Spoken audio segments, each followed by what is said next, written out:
ball being rushed. Toss on the right side. It is caught and into the end zone. Touchdown, Falcons. He'll get tackled. CCS is going to the championship. Patriots. It's down and Southaven gets it. The Patriots are going to win the championship. Celebrating 10 years of athletic excellence, 8-Man Extreme welcomes you to the following presentation of the Middle Tennessee Athletic Conference.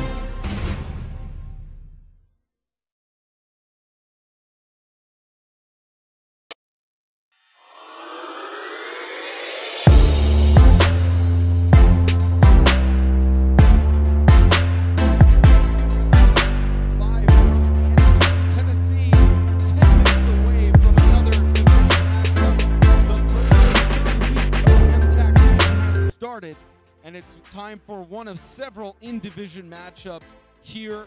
It's the Lighthouse Christian School Lions hosting the Sacred Heart of Jesus High School Knights live for the Kingdom.com Extreme Game of the Week. And if we could get that camera angle that is just a little bit better, thank you very much. Spencer Tomset, Isaiah Austin, and Wayne Weathers ready to bring you another exciting Extreme Game of the Week. Of course, Kingdom.com is the Extreme Game of the Week sponsor. The Lighthouse Christian School Lions have been on a downward slope for the last several years. Went to the postseason, made it to the championship several years ago and lost. Went to the semis, lost to Webb, and then went down to 4th place in the 2016 season. Then last year went to the MTAC Bowl and won. Is it possible that they become the second place team for the MTAC Bowl this year? Only time will tell on that. Meanwhile, the Sacred Heart of Jesus High School Knights, you know the story. Suspended for ineligible players in 2016, unable to play in MTAC in 2017. Ready to come back under a new coaching staff, new leadership, completely have pushed out any association with the previous coaching staff, but are down in numbers, canceling their game against Christian Community School in the opening week of the MTAC season and looking to get their first win here on the road far from Jackson, Tennessee, in their odd positioning in the north. And Isaiah, we look at both of these teams, and obviously Lighthouse Christian School, they always put up a decent team. They always put up some good players. Coach Juwan Sharp always has D1 athletes, or Division II, if not Division I athletes that are on his squad and looked at constantly by colleges. But in terms of MTAC, there's just something missing. Yeah, it's been a few years since we've really got to talk about Lighthouse in a championship light, but Coach Sharp made it clear that although they don't have the numbers, they have guys that are ready to play. He's okay with having a smaller roster if all those guys are willing to lay it out the whole game, and he feels like he has that team this year. And, of course, the Sacred Heart Knights, I mean, they've got a squad. They had to forfeit their game against Christian Community because of players being injured. They could only field 8 in the Jamboree, but they've now got a roster of about 12, 13 guys. So they have some numbers. But looking a little bit at their warm-ups, especially from the Jamboree, from what we looked at, it's looking like a squad that has the potential but hasn't quite shown it to it yet. So what's the path for victory on the road? Well, they're a young team. I think what they're going to need to do is show how the advantage that they've had by conditioning. Lighthouse started practice this week, and this team's had a great opportunity to practice in week 1 and 2 and before that. So they're going to have an opportunity here in the 3rd and 4th quarter to really grind the game out. So for Lighthouse, on the other hand, to win this game, they're going to need to start out hot early and get them tired. The Kingdom.com Extreme Game of the Week, the Sacred Heart of Jesus High School Knights are being hosted by the Lighthouse Christian School Lions in what is expected to be a great matchup. And, of course, the Extreme Game of the Week, sponsored by Grace Point Healthcare, modern medicine the old-fashioned way. Of course, Kingdom.com, the ministry technology provider, and TennesseeHighSchoolFootball.com. Kickoff is minutes away.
Holding offense.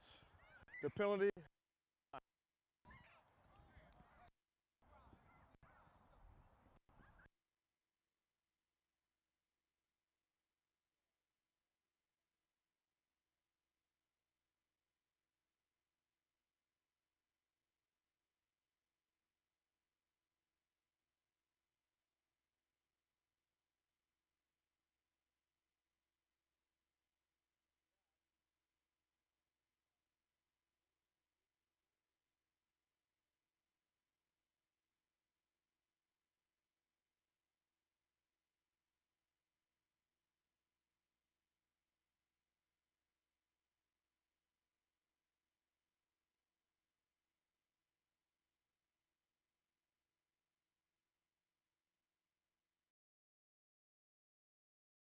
All right, you ready? 14-8, the Sacred Heart Knights rush up the middle. The two-point conversion attempt was no good. And it's second down now with a flag in the play. And hopefully we're back for good.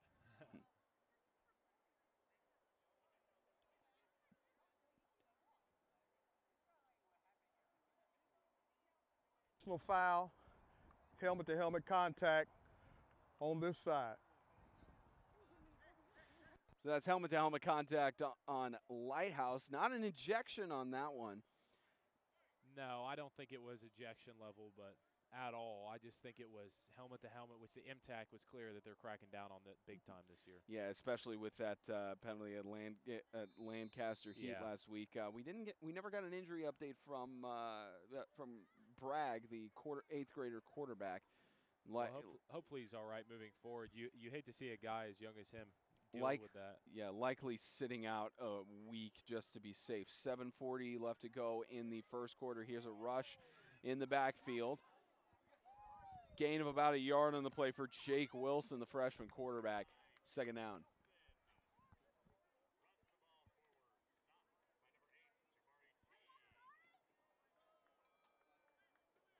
Now let's see which team can make the first defensive stand. Already a high-scoring game with a combined 22 points, not even halfway through the first quarter. I formation under center is Wilson. Make that keel as he big pass on the right side. It is almost caught. Could have pulled that in. Jalen Brown with the incomplete, but let's check the flag. Looks like it could have been pass interference, late call.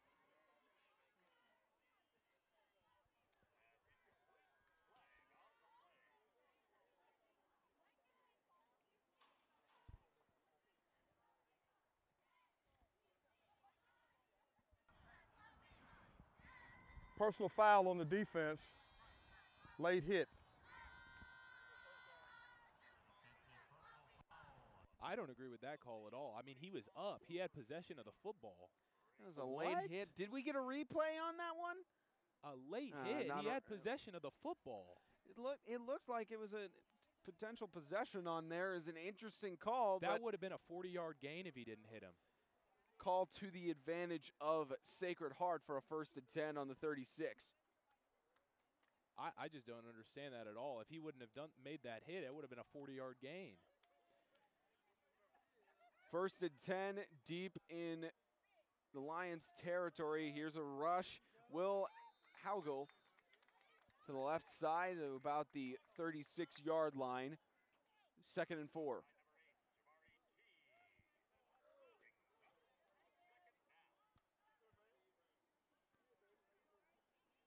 So again, as we mentioned at the top of the broadcast, the Lighthouse Christian School Lions have been on a downward slope for their placing in MTAC, but have still managed to put up high-tier college drafted players.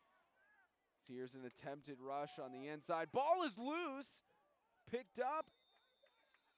Will Haugel recovering it for a gain of about a yard, 3rd down and 3. The Lighthouse putting up college drafted athletes.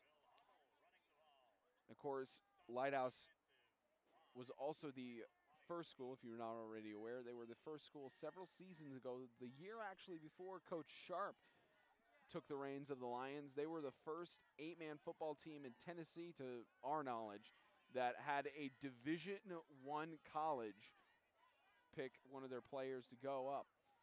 And I think you're right. I got to play against him. He was a monster.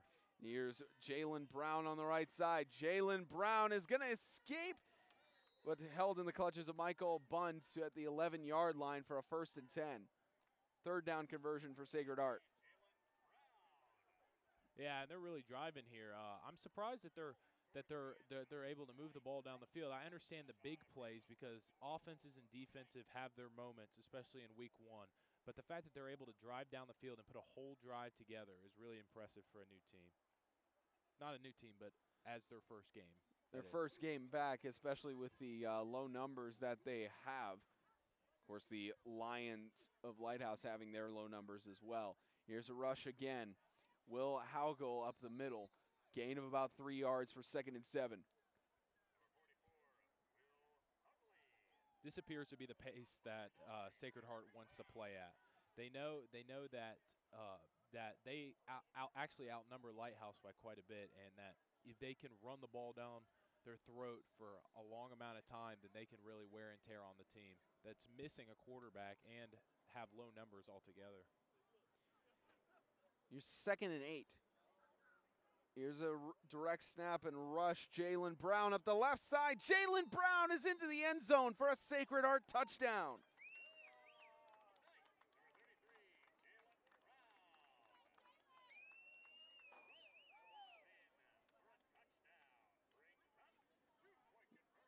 Tied at 14, the 2-point conversion will have a chance to tie it with 4:09 left to go in regulation. It looks like there's a flag on the play.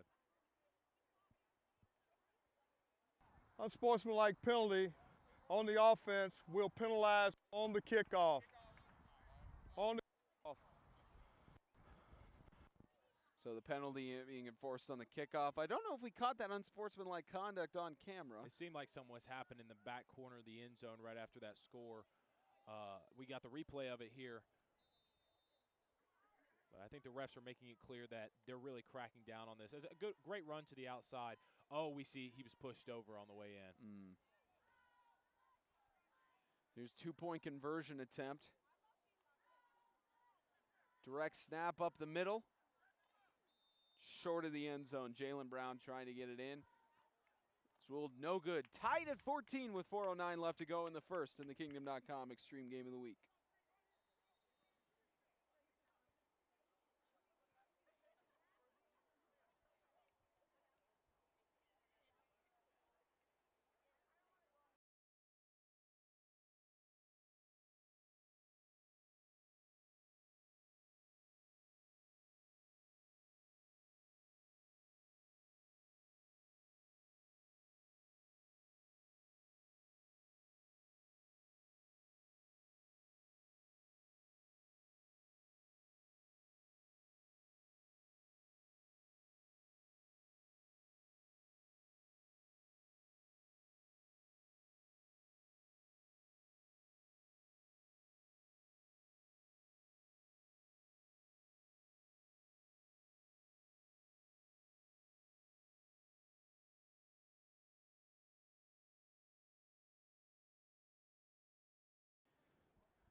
So we did get an announcement during our commercial break from the head referee. There was a sideline warning on Lighthouse, their first of the game.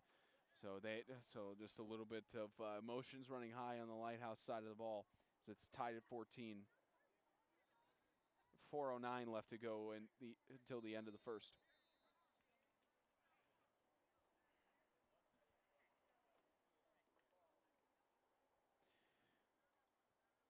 Kickoff for Sacred Heart.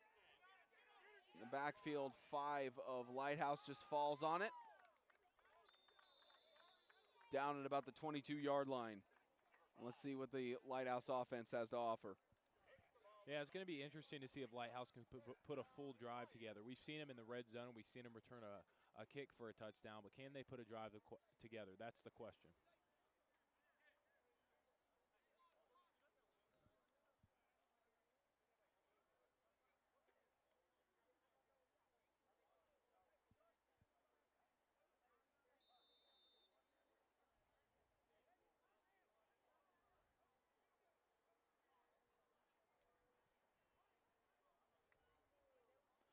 First and 10 for Lighthouse.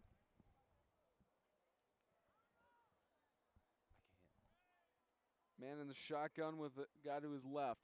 Ball snapped and looked like early movement. They're going to call that for false start. I was wondering what was going on. Looked close. All offense, penalty, replay, first down. Yep, a false start on the play. The Lighthouse will move it back 5 yards for a first and 15. And of course, this is the first game for both Sacred Heart and Lighthouse, so they do have their chance to get those initial penalties worked out. Yeah, and you sometimes forget that because it is week 3. And we saw a lot of initial penalties from several teams in the past 2 weeks. Of course, the beginning of the season, those will be worked out as we progress. Here's first and 15. Ball handed off. It's tripped up in the backfield. So Jamari Tegu was trying to get a rush there, but it's brought down for a loss of about 5 more yards in the play, second down and 20. I think Sacred Heart's been pretty surprising today. I think their defense has been really strong despite a lot of guys that aren't experienced in the low numbers, and I'm really impressed with what I've seen so far. We'll have a scoring update from James Shannon in just a moment.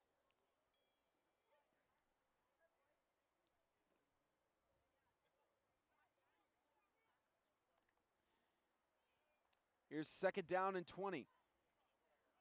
Ball snapped, fake snap, and on the left side. Here goes Michael Bund again. Michael Bund taking the big rush. He's going to get the first down. Huge run. We better have the replay on that one. Looks like we don't have the replay. But we do have James Shannon for our scoring update with a lot of games going around the conference, James.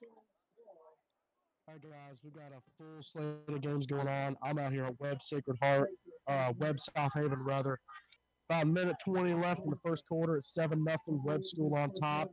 You also have the Tennessee Heat at the end of the first quarter leading Bowling Green Christian 16-0. Lancaster Christian leads Franklin Christian 14-0. And no score still from Riverside Christian and Franklin Classical. Big Russian reception out of bounds for Michael Bund to about the 33-yard line. He's managed to avoid all tackles with a huge gain for the Lions.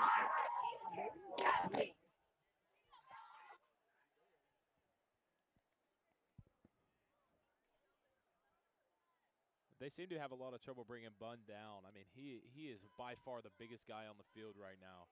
He can block for himself. Yeah, Bund just. But keep in mind, he's not going to be able to touch the ball every play. So which guy's going to fill in? Which guy's going to match the productivity? We're just going to have to see.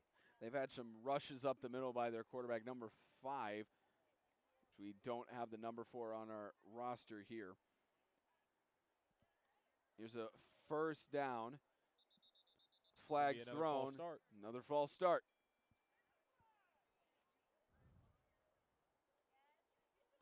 Dead ball, delay a game, 5-yard penalty, replay, first down. So instead, a delay of game instead of a false start there. And I just got a score update from the Classical game. Josh Salstrom punched it in. Classical's up 8-0. The referee just not turning down his lapel mic on that one.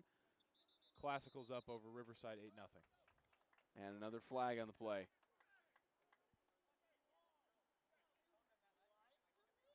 Dead ball, false start on the offense, 5-yard penalty, replay, first down. So there's the false start that we originally thought recalled, and it's a timeout for Lighthouse, and rightfully so. Timeout. Timeout blue. Timeout blue. So make that 2:07 left to go in the first quarter. It's tied at 14 between the Lions and the Knights.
Toss on the right side. Here's 5 for Lighthouse again. Rush on the right. Stays on his feet to about the 45-yard line. Back to about the line of scrimmage. Maybe a loss of half a yard on the play for 2nd down and 20 after the delay of game and false start penalties. Yeah, Lighthouse is going to need to figure out a way to get productivity from somebody else besides number 7. I understand they've only had a week of practice and they need some more experience as a team, but somebody's going to need to step up to pull this one out. Yeah, they did. We did talk to Coach Dwan Sharp of Lighthouse before the game, mentioning that this is their first week of practice entirely for Lighthouse, and they trying to work out the initial kinks on there. Here's time called. Flag on the field. Dead ball, sideline warning on the defense. All right, here we go. So there's a sideline warning on both sides of the game, so high emotions already running up with a minute and a half left to go in the first. And again, that's not a flag that you see very often. Yeah, it's not something you see penalized. It wasn't even a flag since it didn't move, as it's a deep pass in the middle, intercepted. That's Will Walker, the sophomore, with the pick, and the Knights take it over after getting a sideline warning.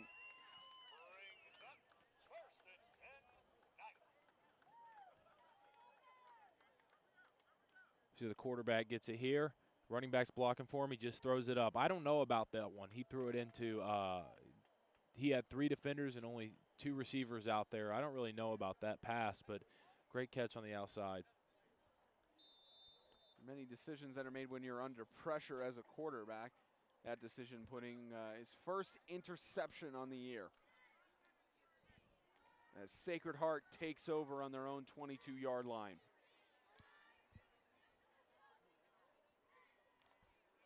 Here's 1st and 10. Ball snapped, flags thrown. Looks like it's going to be a false start.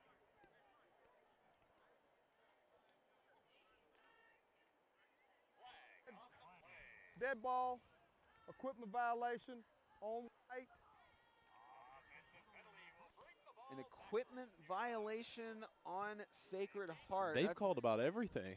That's not a penalty you hear often. I'm wondering what the equipment violation was. It was probably untucked. That's probably what it Maybe was. an untucked jersey or something. Look at here. It looks like 44's jersey is still untucked. If you look at that, they may be prepared for another penalty here. They might have to spend halftime just re-preparing their jerseys. And there's there's flag. another one. That's probably the equipment violation.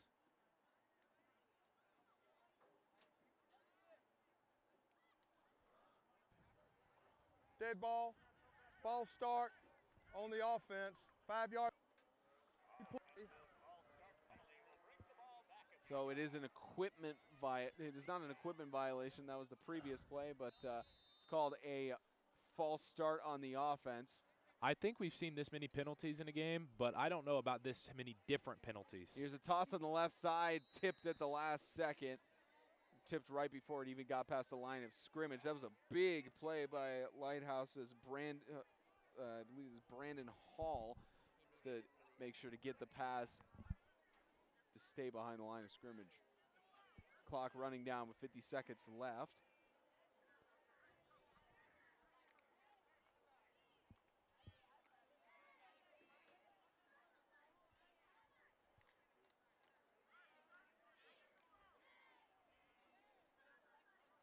Here's 2nd and long for Sacred Heart as a rush on the right side. Here goes Jalen Brown again, out of bounds. Doesn't quite get back to the original 1st and 10 marker, about the 19-yard line, so about 3rd down and 13.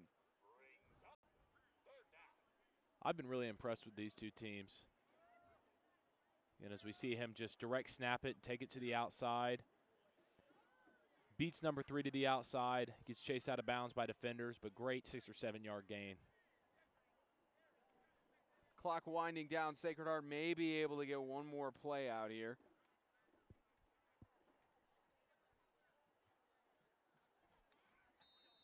I'm not sure why the clock's running and here. Flags thrown. He went out of bounds on that earlier pay. Let's check the flag.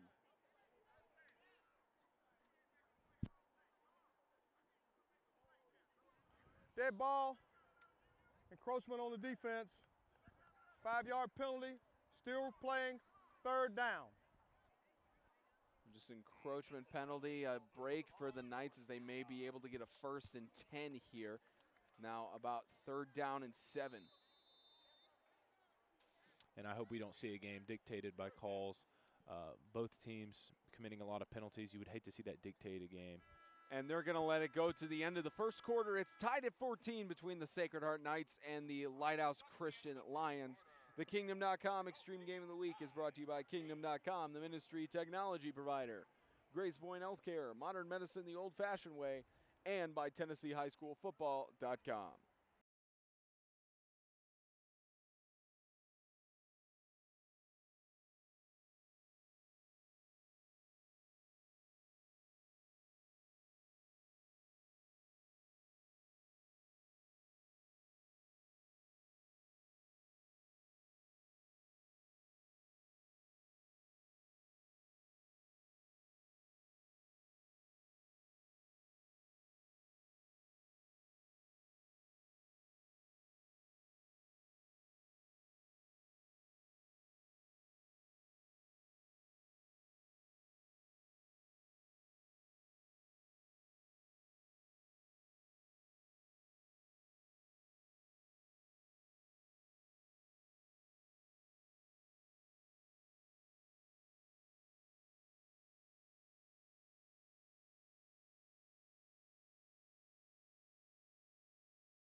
It's Control P for the clock reset.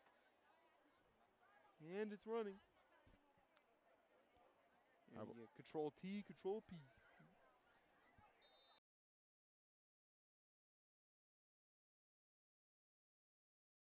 Timer situated, started the second quarter in the shotgun at Sacred Heart, and flags thrown again. Looks like it's going to be another false start. Penalties, the story of the game. It's an offsides. 90 in the neutral zone. It's a neutral zone infraction, is what I made out there from the official.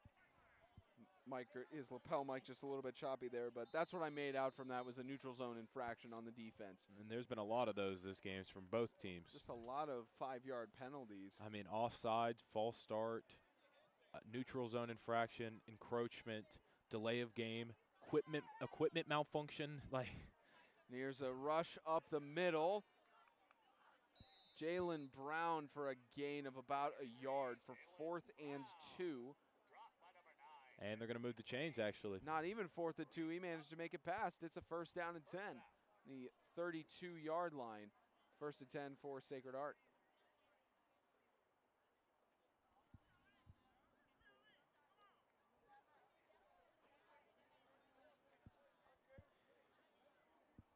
Jalen Brown, the senior, leading the Sacred Heart Knights into this game and managing to get several big rushes already. Yeah, both running backs and both offenses have been moving down the field. Shotgun, scrambles around, toss on the right side, too deep, it's intercepted! Michael Bund takes the ball, he's staying on his feet. Getting to about the 37-yard line for an interception. Just a short pass, and Michael Bund could easily get that all day. I mean, he got the ball, and in order to bring him down, they had to push him out of bounds. They couldn't even take him down. There were guys hanging on him like a tree. He would not come down. And the replay just taking a little bit to load. There we go.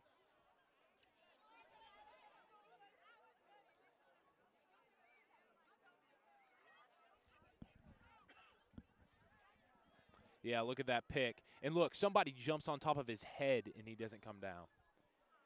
Here's 1st and 10 for Lighthouse on the 39-yard line. Ball snapped. Looking for the handoff. Deep toss on the right side in traffic. It is caught to the 10-yard line. Don't have number 5 for Lighthouse, but man, what a catch. Wow, great pass by the quarterback there. I think Coach was telling us that they have a 1-2 punch at quarterback coming out tonight, and I think both quarterbacks have played pretty well so far. Great pass. We've got his name now, Christian Sharp. Okay. It's I believe the son of Coach Dewan Sharp. He's already been making a name for himself with his quarterback positions. And now, what grade's he in? He's a freshman and making big plays. That was a great toss. So now 1st and goal, another flag down. Or actually a timeout called. I believe timeout was called by Sacred Heart. The timeout on the field. We'll be right back.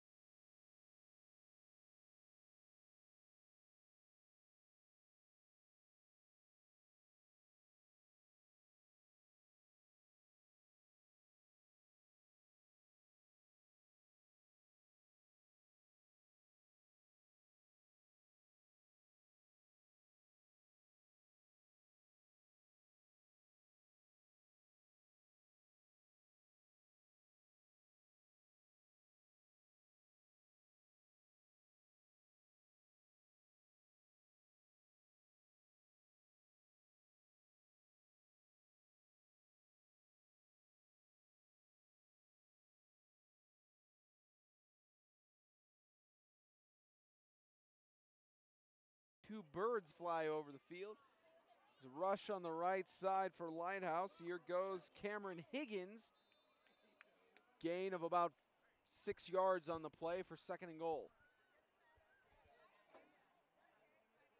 Number 10, Cameron Higgins with the carry.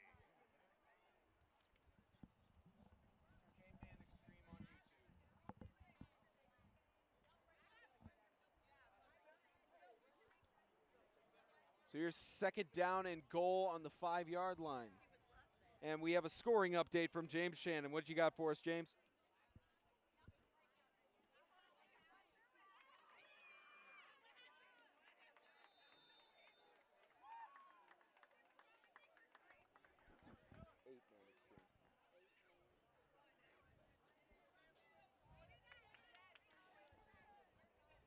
All right, thank you, James. Wow. The Webb School, didn't they just start practice this week? Yeah, against the defending champions who lost only 3 seniors.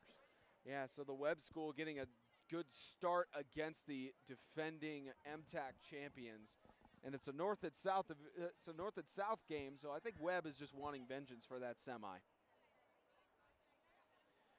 On 3rd and goal. Ball is loose and picked up by the Knights. Picked up by Will Haugel.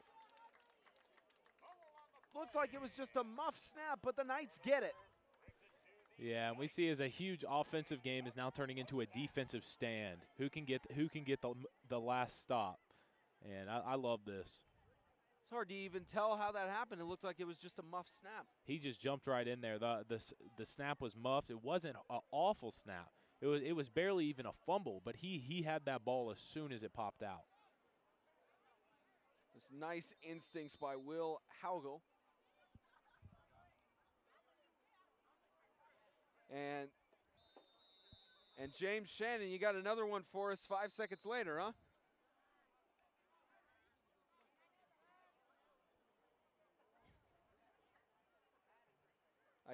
I guess James had one for us initially, but didn't.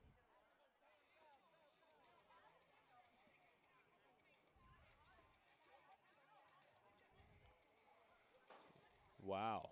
Thank you, James. That, you know, that's one of those things where, you know, you graduated from the school, you feel a little bit upset at it, just like you feel upset with Riverside getting that pick 6 on Hubbard. But, you know, it's good to see new talent in the league for sure. Yeah, it is, and it's a rebuilding year for the league.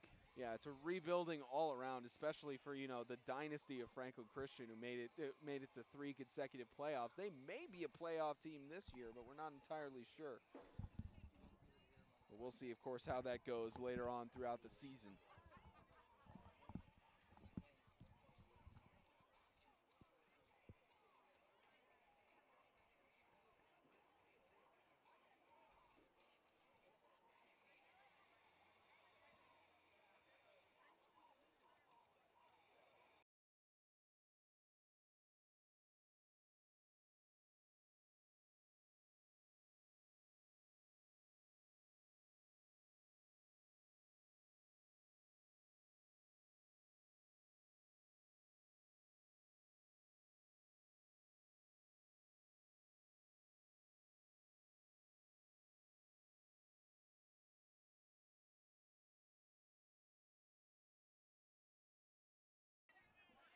Sacred Heart on their offensive drive after the fumble recovery. Ball snapped. Here goes Brown. Jalen Brown tripped up in the backfield for a loss of about 6 yards. Wow, that was an incredible pass rush. He just dropped back, and the defensive blitz worked in Lighthouse's favor for sure.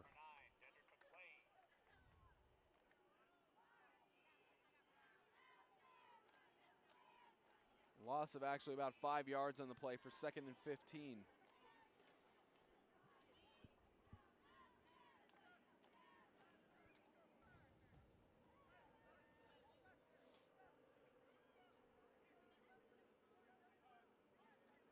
Second and 15. Here's Brown in the shotgun. He's going to take the rush on the left side in the end zone. Won't be stopped for the safety. Gets out to about the 11-yard line for a reasonable gain. Makes it 3rd and 8. The confusing thing to me is it seems like they ran almost the exact same play to the other side that just lost them 6 yards. But it did work.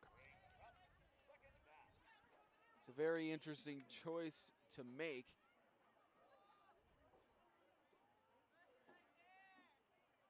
But 3rd and 6 for the Knights. How quickly this game has changed, Spencer. Well, staying tied with about 7:40 left, it's just looking like defensive stops all around. I mean, the first play of the game was a kick return for a touchdown, and now it's just defensive stop after defensive stop. Flag on the play. Dead ball. Encroachment on the defense. Replay. 3rd down. So encroachment on the defense again. Penalties the story of the game, so it's now 3rd down and 1, an even better opportunity for Sacred Heart to keep their drive alive. Haven't seen a single punt yet in this game, Isaiah. That's a good point, but we could be seeing our first punt here. But I'd like to see Sacred Heart get a drive going. I really haven't seen them fully commit to marching the ball down the field.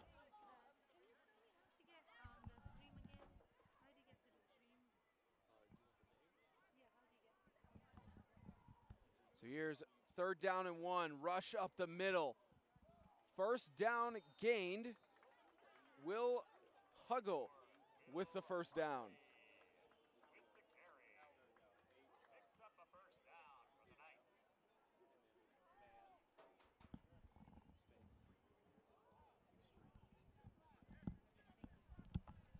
So a nice rush by Huggle to get the 1st down on the 23-yard line. And it looks like the Lighthouse players are stretching over there. It's tough playing on a team with light rosters, but this team has been strong so far, made a lot of defensive stops. Let's say they can keep it up. Here's again Will Huggle on the right side, pushes through, has to be brought down by 27 of Lighthouse. That's Vincent Theus. Gain of 8 yards on the play for 2nd and 2. And they're marching, and I feel like Sacred Heart has set the tone of this game, that they're going to bring it in the mud, run the ball down Lighthouse's throat. And although this is a tied game, I feel like momentum has been in Sacred Heart's favor for a few minutes now. 2nd down and 2. And you may have jinxed it with saying that Sacred Heart has yet to commit to going all the way down the field with a drive. You may have jinxed it. Hey, prove me wrong. Might be the start of some great drive. Here's Keel in the shotgun. He's going to get brought down from behind for a sack. It seemed like he was looking over at the bench and he thought he saw somebody. That's a tackle for Dedrick McLean to bring him down in the backfield. Again, you look at, Lighthouse doesn't have numbers, the normal numbers of a 8-man football squad, but they've got the size. Yeah, definitely. They definitely do. And if those guys can stay conditioned and ready to play all 4 quarters, then they're going to be a nightmare in anybody's dreams. And with that sack, it's 3rd down and 6.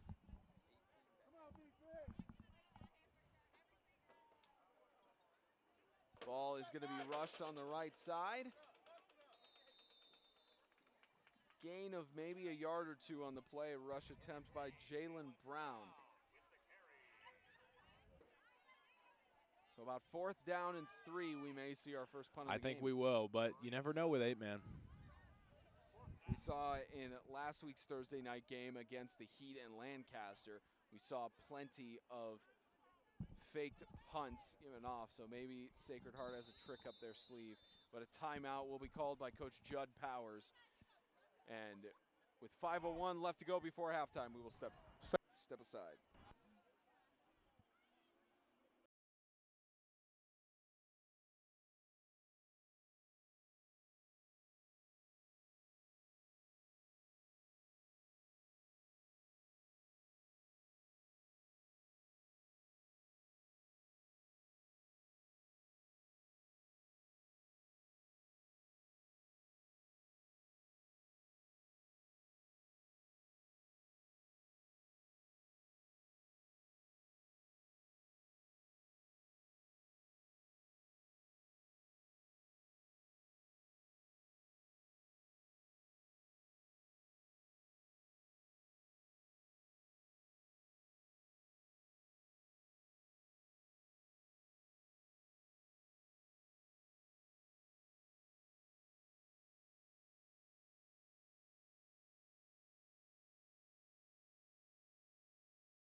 Fourth down and 2, ball loose and hit up in the backfield. It's going to be falling on and turnover on downs. Lighthouse with a big opportunity to score inside the 30. Yeah, there's less than 5 minutes left in the half, and you're going for it on the 32. I don't know about that. Coach is confident. He wants the guys to come out and play hard in his first game in the MTAC, and didn't work out there. So 1st and 10. On the 28-yard line for the Lighthouse Lions. 4:55 left to go in the second. 1st and 10. Here's Sharp in the shotgun with a man to his left. They might score. Look who's in the backfield. Make that Higgins in the backfield. He's got Bunn to his left. And movement on the right side by Nick Kennard for a false start. It seems like, and I'll give my opinion after the ref says his thing. False start on the offense, 5-yard penalty, replay 1st down. Seems to me like the snap count is far too slow, and these guys are literally leaning over the line of scrimmage ready to go, but it's just taking forever for that ball to get snapped. I think that's the issue with their offense. You can have anticipation for getting involved with the next football play, but not too much anticipation. Not too much anticipation. 1st and 15, and another flag thrown. They may call this on the defense. It looks like it could have been a false start. It's thrown first on the Sacred Heart sideline.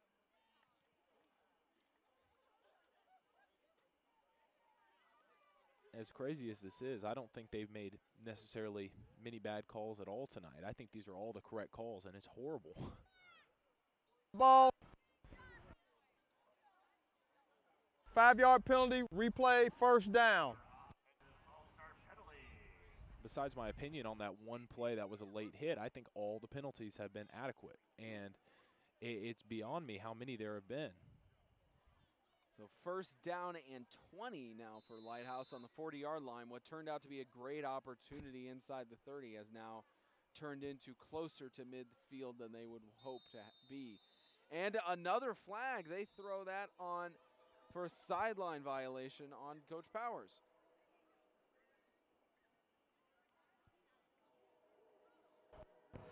Sideline dead ball, sideline interference. That'll be a 5-yard penalty, replay. So Coach Powers will have to stand back. Here's to hoping we can get out of here at a reasonable hour. Well, if the coach gets ejected, that doesn't make it so that the team can't play. But hopefully Powers doesn't get ejected. First and 15. Here's a toss on the right side. Intercepted!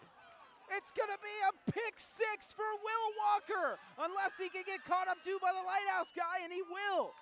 Almost a pick six. Michael Bunn stopping that touchdown from happening, but oh my goodness, Will Walker with a huge interception for Sacred Heart. Yeah, from the moment that ball left the quarterback's hands, I knew it was not good. He lobbed it up. I have never seen a lob that high before.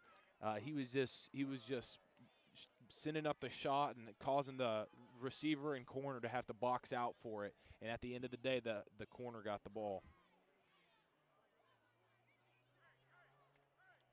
Big play by the sophomore Will Walker to get that interception. Smart movements by Michael Bunn to make sure that there was not a pick six on the play. Give a chance for the defensive stop here as it's first and goal about the 10-yard line. Moves it up to about the 4.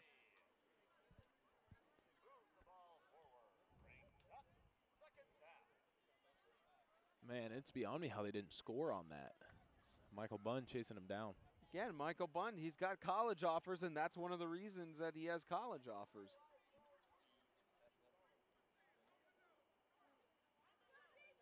It's a big thing that colleges look for, not just on offense, but on defense, is that you can make big stops like that. So here's a rush up the middle.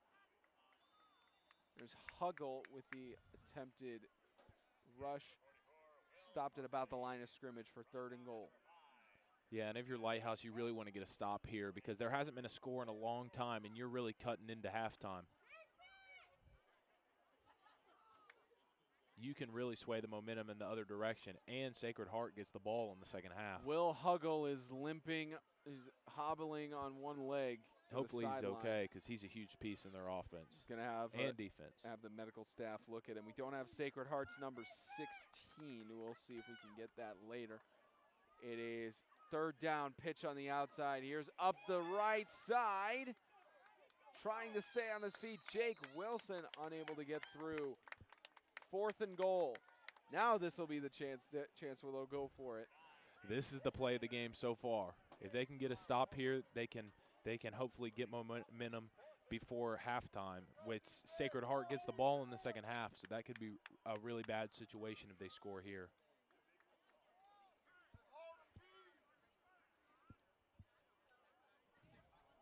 So 4th down and goal on the 6-yard line for Sacred Heart, trying to break the tie that they have with their competitors. Looking to pull a road upset against Lighthouse. Here's outside. He's going to be brought down. The quarterback, Jake Keel. Big play by 54, Isaiah Mason, a sophomore, pulling that sack. There is an injury on the play, but big move by Isaiah Mason. Yeah, great defensive stop there. They gave it everything they got for that last play, but got an injury on the field, and let's hope he's okay. And that's Isaiah who's down, who made that big play there. It looked like he came down hard going for the ball. Really sacrificed there to get the stop for his team. And we'll step aside for an injury timeout.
So they're taking a long look here at Isaiah Mason, who made that big sack for a turnover on downs.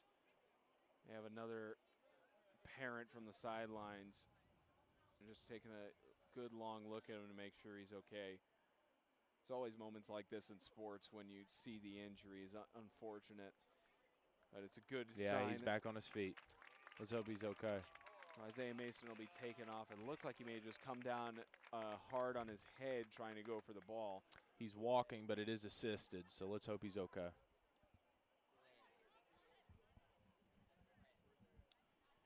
He's hobbling off over there, so they'll take a look at his leg. And the official signal for both teams to come on back. And we'll have football action with Lighthouse on offense. But you look at the big play that Isaiah Mason made on that one with getting the sack and just being able to weave through the offensive line. Very big. Yeah, and he made a sacrifice for his team there, went all out, and he's a little dinged up now, but he really made the play for his team. So 2:25 left to go before halftime. So we will get a score update from James Shannon in just a moment once this play concludes. So here's 1st and 10 after the turnover on downs. Lighthouse. Here's Higgins in the shotgun with a man to his left. Here's Higgins, pitches it. Here's Bund again. Bund on the right side, showing his rushing speed. Bund to the 30 for a 1st down and 10. Big gain for Lighthouse. What do we got, James?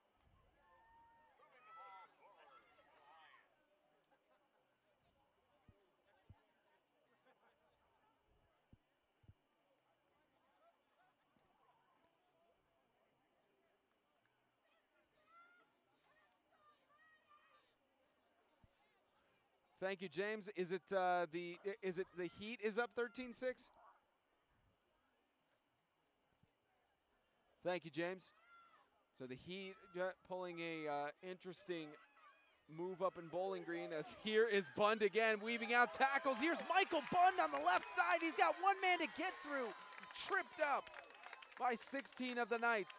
Michael Bund again for a big 1st down. We might have just found the next big running back in the league. We lost Isaiah Webb. We lost Xavier Vincent last year. This might be the next guy to take the helm. And I want to add on to that that Webb game. Can you believe that? The defending MTAC champions down by over 25. To a team that they absolutely blew out in the playoffs last year. It's amazing what one school year can do to an entire franchise in the Middle Tennessee Athletic Conference. 1st and 10 on the 40. This ball snapped and rush for Higgins on the right. He's going to be surrounded. Brought down for a loss of 3 for 2nd and 13. And they're nearing a minute here until halftime. They're really going to need to step on it. A lot of timeouts have been used, so they got to run a quick offense here and try to move the ball down the field. It would be huge if they could get a score before halftime. 2nd down and 11. The Lions looking to get at least the lead by halftime. But the score is certainly reflective of the high competition we have seen in the night thus far. Only an hour and 5 minutes in. Here's 2nd and 11. Higgins with the pitch. Here goes Sharp. Sharp on the left. Weaves out a tackle. Here's Sharp up the middle. He's on the right side. Sharp for a gain almost of 10 yards. They stop the clock to place the ball. It's now 2nd down and 4. The offense calls a timeout on this one. Sharp calling a timeout to try and score. It'll be 3rd down and 4 when we return. Timeout, blue. Timeout, blue. This is their 2nd charge timeout.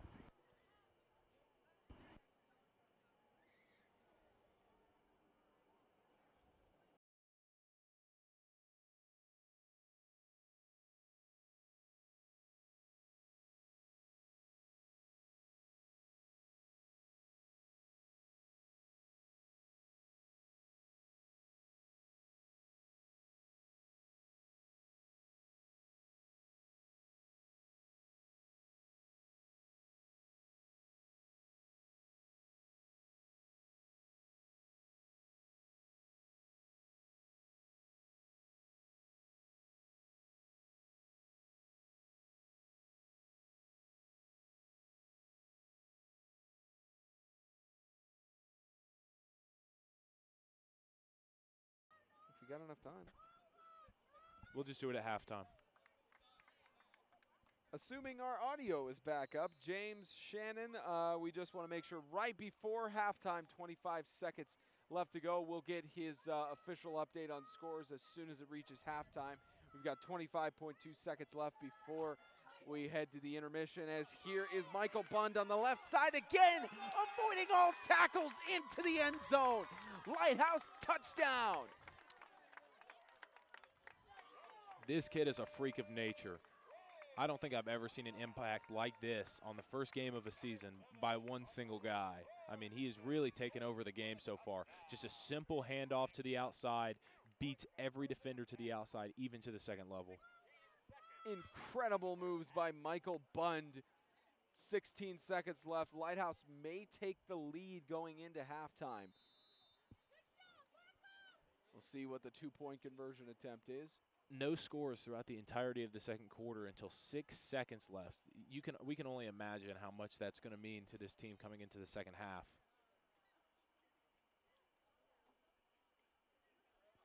Two-point conversion attempt brought down instantly in the backfield. Big play by Will Huggle. 20-14 with 16 seconds left before we reach our halftime intermission in the Kingdom.com Extreme Game of the Week.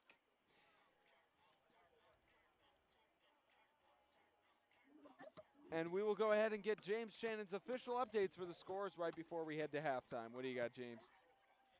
Hey guys, up in Bowling Green, you've got the Tennessee Heat leading Bowling Green Christian 13-8. Here in Ashland City, the Webb School leads South Haven Christian 34-0. Halftime in Franklin, Riverside Christian leads Franklin Classical 16-8. Second quarter, you've got Lancaster Christian leading Franklin Christian 28-6. And then, of course, you got you guys' game. All right, thank you, James. That 28-6 score does remind me of, there was a game, I think, last year or 2 years ago. Don't stop it. I knew exactly where you were going when you said that. But you kept it so serious. The defending national champions, 28-6 over FCS. But hey, come on. No, here's the deal. You guys held them to 28 points when nobody else held them. Nobody held them to 40. Yeah, no one Literally held them to 40 points throughout the entirety of the year. So it's nothing to be ashamed about. You guys could have pulled out that game. Hey, if the ends justify the memes, then you win. If the ends justify the memes. They must be dank if we want the memes to be justified. Here's the kickoff. And it's just going to be taken out of bounds by Will Walker. And we'll see 14.2 seconds left to play. Maybe one or two plays for Sacred Heart before the half, unless they decide to just rush it down here. Yeah, 14.2 seconds on the clock. I wouldn't expect them to try to do too much here because they're going to return the kick. You've already seen a pick. Do you want to give the defense another opportunity to get the ball back? My answer here is no. I think you run it down the field.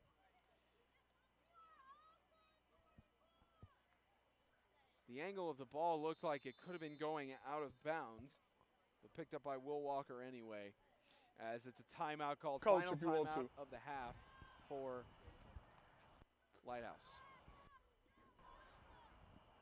Referee has got his lapel mic on. Timeout, blue. That'll be their third charge timeout. So 14.2 before Sacred Heart goes with one more play. I would say that's probably just an example of a team having another timeout, so you want to make sure your guys understand that you have to get 2 to 3 stops right here, maybe just even one, and we're on to halftime. We have one more timeout. We're going to use it. Smart move.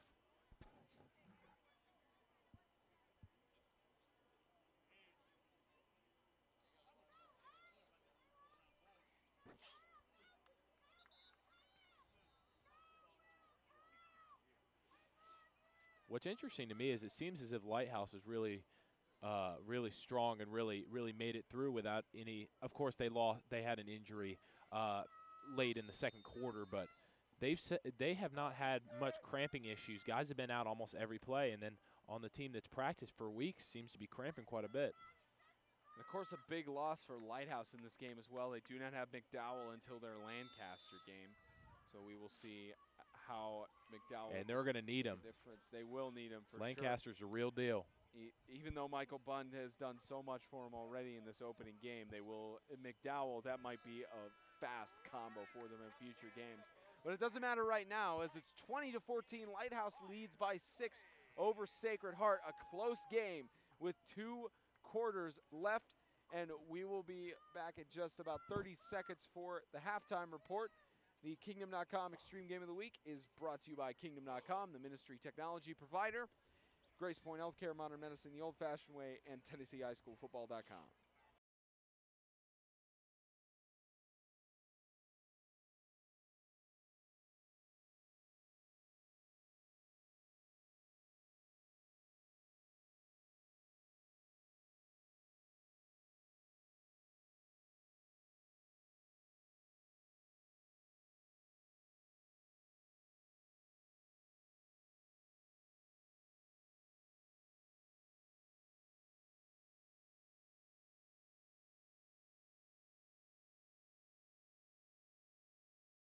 We welcome you inside our broadcast booth up here in the bleachers. I'm Spencer Thompson. That's the FCS Hall of Famer, Isaiah Austin. Oh, I'm so flattered. 20-14 is the score here at halftime for the Sacred Heart Knights, down by 6 to the Lighthouse Lions here in Antioch. It's obviously a game we expected because both of these teams, we were not sure what they had going in here. They lost a lot of firepower from their last years. Of course, Sacred Heart, we didn't know what to expect with them having a year off from 8-man football. But Lighthouse, it's just Michael Bund, who has been leading this team potentially to victory. Definitely, and he is a freak of nature. He has really taken this game over so far. It really makes you think, when Lighthouse plays against these big teams, are they even going to be able to stop Bund? My guess is no. It's going to be a situation like Xavier Vincent last year. You find ways to suppress their offense and make plays on your offensive end, but there's no way to stop that guy. Yeah, no way to stop Michael Bund as of yet. I think they tried maybe one interception or one to run for a touchdown that he got stopped and almost got in the end zone. But what's interesting about it as well is that we've seen some good plays from Will Huggle. We've seen some good plays from Jalen Brown on Sacred Heart side. So they've both been doing some really good stuff on the Sacred Heart side, but why is it that they're down by 6? Well, I think it was just that they both came out swinging in the first quarter, but it's really been a defensive game. And the reason Sacred Heart is down right now is because of just little mistakes dictating this entire game. That's what it's been. Penalties, not being able to convert on 3rd and 4th down. That's really what's caused the slip for Sacred Heart late in the second quarter. Yeah, their slip is only late, but they're only down by 6, so plenty of time for manageable them to recover. slip. Very manageable indeed. We're going to step aside for about 10 minutes from Antioch for the Kingdom.com Extreme Game of the Week. We'll be back with coverage for the second half.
Welcome back live to Antioch, Tennessee.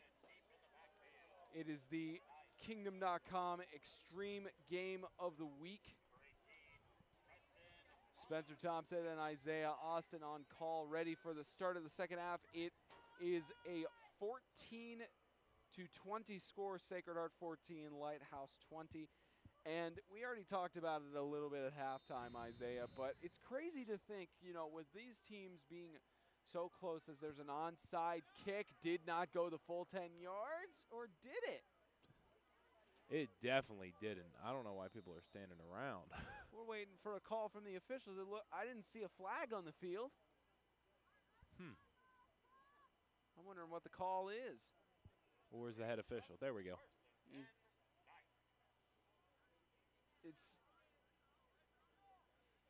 Yeah, I couldn't tell what it was. The Knights have the ball. I mean, there should have been a call on the field. Yeah, it didn't look like there was a call there, but the Sacred Heart Knights have the ball. As they should. It didn't go the full 10 yards, but I was a little bit confused by the fact that there was no whistle on the play. Yeah, just no whistle, blown dead for a while, but it is time for the Sacred Heart Knights to try and get this comeback. Yeah, I like the move by Lighthouse, though. They know that their defense has played strong up to this point, and they trust their defense to get a stop here. Let's see if the Sacred Heart offense can prove them wrong. Here's first down and 10. Ball stopped. Flag on the play.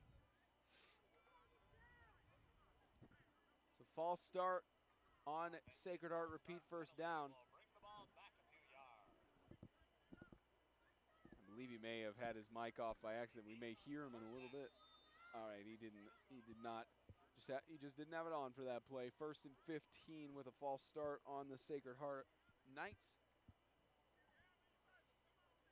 Yeah, this is drive killers. Penalties are drive killers, and for them to come out with a game plan at halftime and get backed up 5 yards, it's going to be tough for them to regain this momentum. First and 15, fake handoff, flag on the play, rush on the left side, gets in. It's a fumble, but Lighthouse recovers it. It's a rush on the right side. Michael Bund again to the end zone, a touchdown for Lighthouse. Let's check the flag.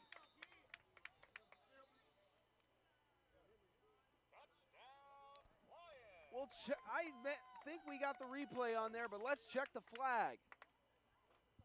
Fumble picked up by number 7, Michael Bund.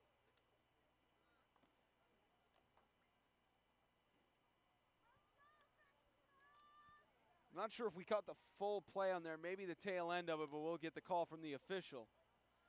I don't think they're going to bring this back. I think it was on the offense. Looks like a chop. All right, just getting his microphone on. Block. Offense. Yeah, chop block. Penalty is declined. Touchdown. And let's look at that replay just to see where it all happened.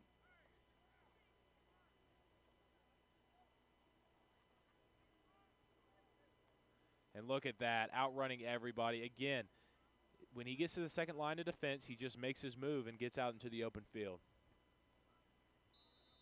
Just a brilliant play with 11:34 left to go. A flag thrown.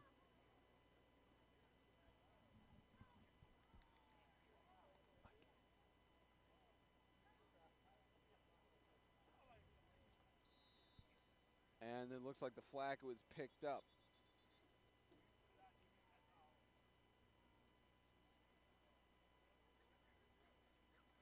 And another whistle blown. It looks like they're having some substitutions on the play. Not yeah, sure it looked like probably an illegal substitution is going to be the call on this one.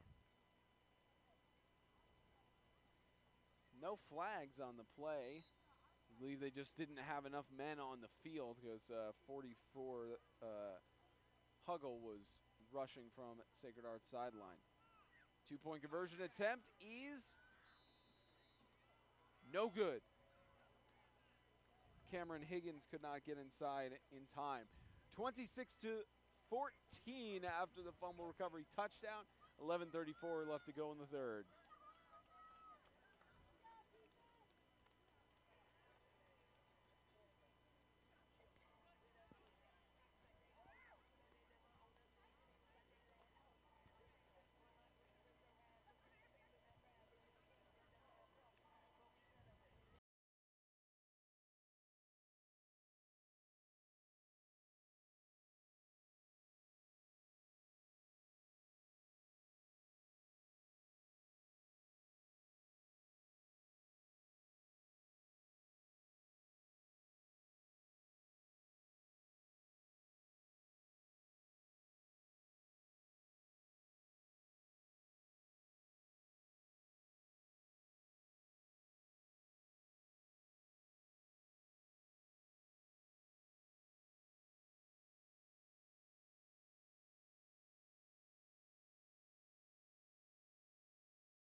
So there was an onside kick that went out of bounds. The ball will be placed on the 40-yard line. It looked like a flag was thrown and picked up. Now, they may have picked up the flag, it looks like. But they are placing the ball on the, waiting for the chain crew to be instructed where to go. I believe they're going to place it on the 40-yard line. Pretty sure that's NFHS rules. Well, it seemed like somebody touched it before it went out of bounds. So if somebody touched it, therefore it goes out where it goes out. Is that right? If it was touched by the receiving team before it went out of bounds, then yes. Yeah, that's where it's going to be. I think the receiving team touched it before it went out. So that's the assumption I'm under. So it's a lucky break for Sacred Heart since they did touch the ball. It's on the 48-yard line in Lions territory where it went out of bounds.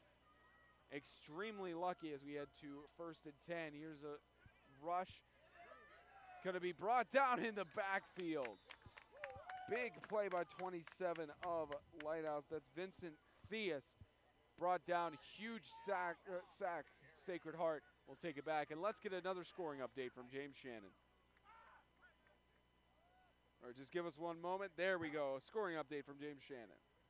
Hi, guys. Here in Ashton City. No score yet after halftime. Still 34-0 Webb leads. Other updates. Bowling Green Christian has put a touchdown on the board to the Heat lead, 26-14. Of course, Riverside Christian is gave up a rushing touchdown to Josh Salstrom. So Classical tied it up at 16. Thank you, James. Isaiah giving a smile to us for that one. Don't even repeat that. You know that's not true. Pass is caught. First down for the Sacred Heart Knights. That's Will Walker for the reception. Huge first down for Sacred Heart. Yeah, we almost missed that play, but we got it. That was a great effort to get right past the first down line. I think, yes, they're going to move the chains on this one. Great catch, great pass, first down for Sacred Heart. The referees are looking at it. They may want to bring out the chains.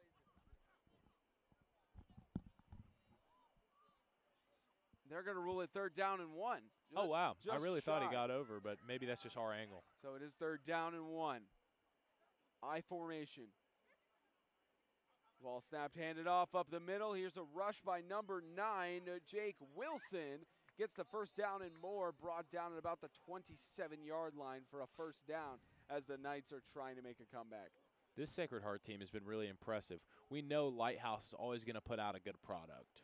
Whether the roster has 10 people or 30 people, they're going to be a decent or above decent team. With Sacred Heart, we really didn't know what to expect coming into this game, but I think you and me both have been very pleasantly surprised in this one. 12-point game here in Antioch. As the ball is handed off again to Jake Wilson. Going on the right side, he's going to be brought down. Big tackle there by 3, Nick Kennard. So about a 7, make that an 8-yard game for 2nd and 8. And they're marching. 2nd and 2, 8-yard gain. They're really marching down the field here. They did start in opponent territory, but they really have put together a pretty nice drive here. Something we haven't seen since the first quarter. Rolls out to his left. Pass is caught, falling down. Keel to Walker for the 1st and goal. Big reception. Wow, he was wide open on that. That was a great fake. Quarterback was able to turn his body away from the defense and give the impression that he handed the ball off. So you see him throwing over on his back foot to his wide open receiver. Great pass. So 8:20 left to go in the 3rd. 1st and goal on the 6-yard line.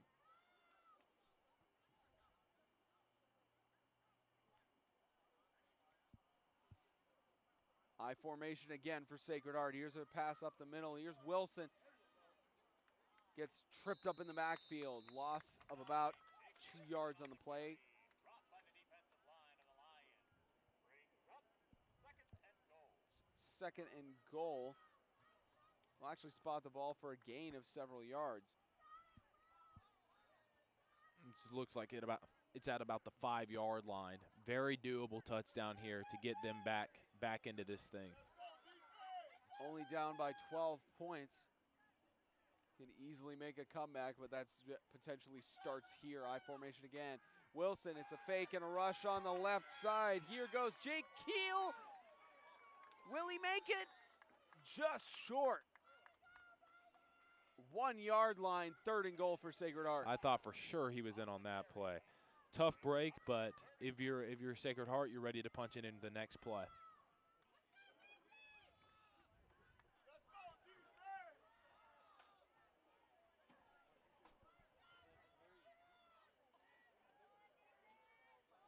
Seven minutes left to go. 3rd and goal on the 5-yard line.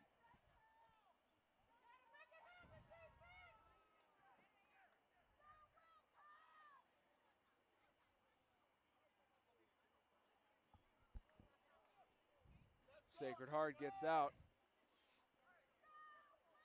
Took a lot longer to get the play running. I'm surprised there wasn't a delay of Ball game. snap pitched. Here's a rush up the middle. Pushed through by Will Huggle. And they'll rule him just short for 4th and goal. Wow, that's a tough break there. Called forward progress on that one. He's barely at the 2-yard line here. 4th and goal on about the 2-yard line. Very close. This is a huge play. This could change momentum because Lighthouse's offense is really dynamic right now. They're hard to stop. They're giving the ball the outside, able to run the ball, and their defense has been coming up with quite a bit of stops. This could be a 2-touchdown swing here if they give it back to this fire-powered offense. The ball is pitched in the backfield and tripped up, stopped. Will Huggle could not make the play. Turnover on downs for the Lions.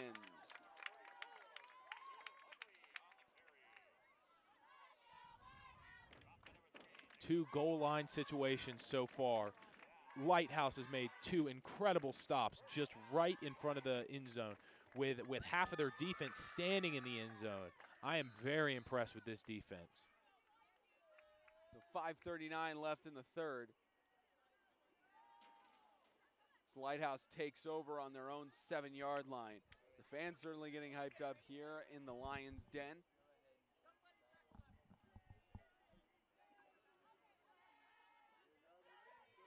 Here's 1st and 10 for Lighthouse. Ball snapped, handed off. It's the man again, Michael Bund. Ball loose, and Sacred Heart falls on it. That's a recovery for Jake Wilson, and the Knights have new life. Wow, this is probably the most defensive game we've seen so far.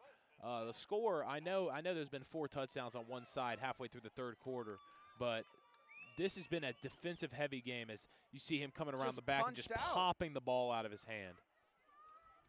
Nothing really that could be done other than strong security by Michael Bund, but just punched out by the defender. Can't get any luckier than that. Really can't, and for a guy who's had an incredible game, that's a tough break for the Lighthouse offense. Sacred Heart has new life for 1st and 10. Trying to prevent the delay of game under center. Ball snapped. Rolls to his left. Toss on the left side. Short. Will Walker, the intended receiver, incomplete.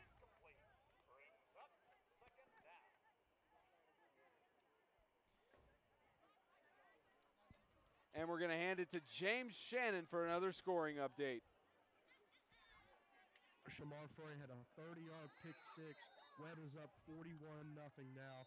Lancaster Christians put another touchdown on the board, 42-12. Timeout. Lighthouse. This will be their first charge timeout.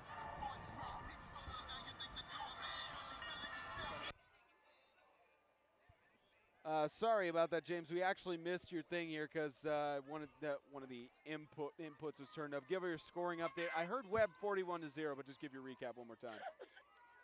Yeah, Shamar Frey with a 30-yard pick 6. He's put Webb up 41-0. Lancaster Christian put another touchdown on the board, so they lead Franklin Christian 42-12. All right, thank you, James. 2-12.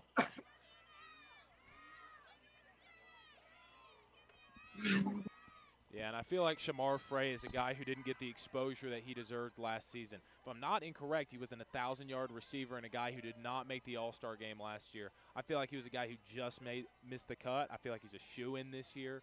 I feel like he's going to be one of the top receivers in the league, and he was one of the reasons why I saw hope in this Webb team this year. And apparently, him and the other receivers are showing out tonight.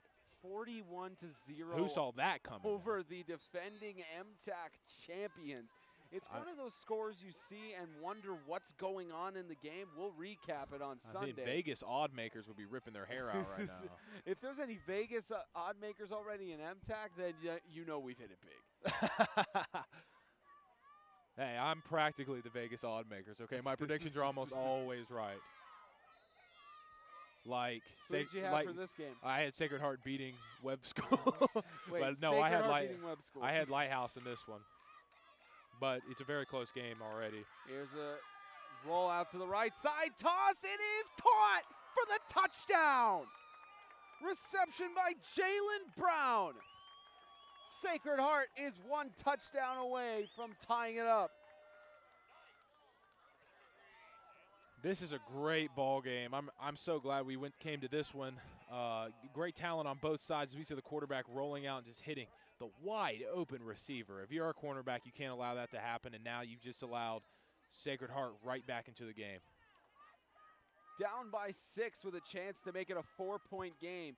2-point conversions have only been made in the beginning drives for both teams. So a chance to make it so that a touchdown will take the lead.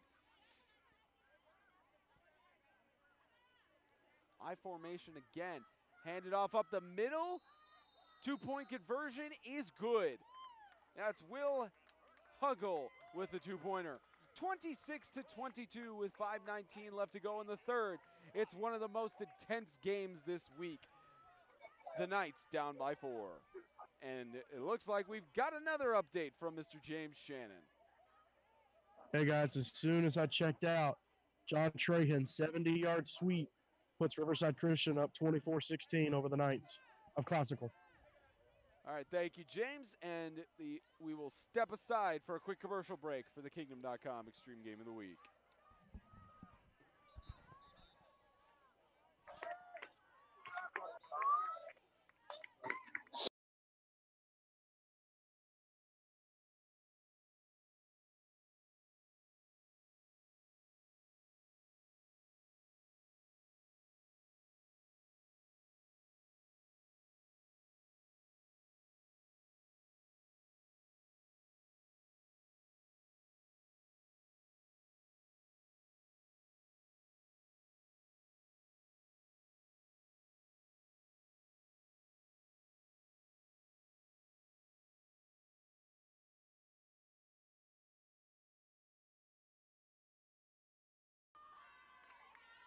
Kickoff for Sacred Heart, high and touched by Lighthouse. It's loose, and the Knights fall on it. Trying to get the player who caught that, but Sacred Heart has it. It's 16.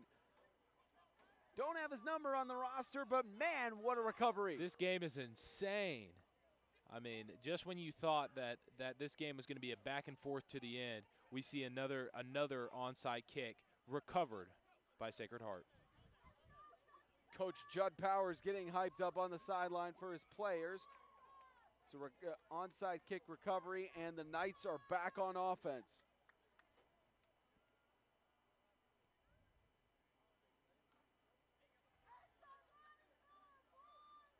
Four-point game, and the Knights have a chance to take the lead by 2.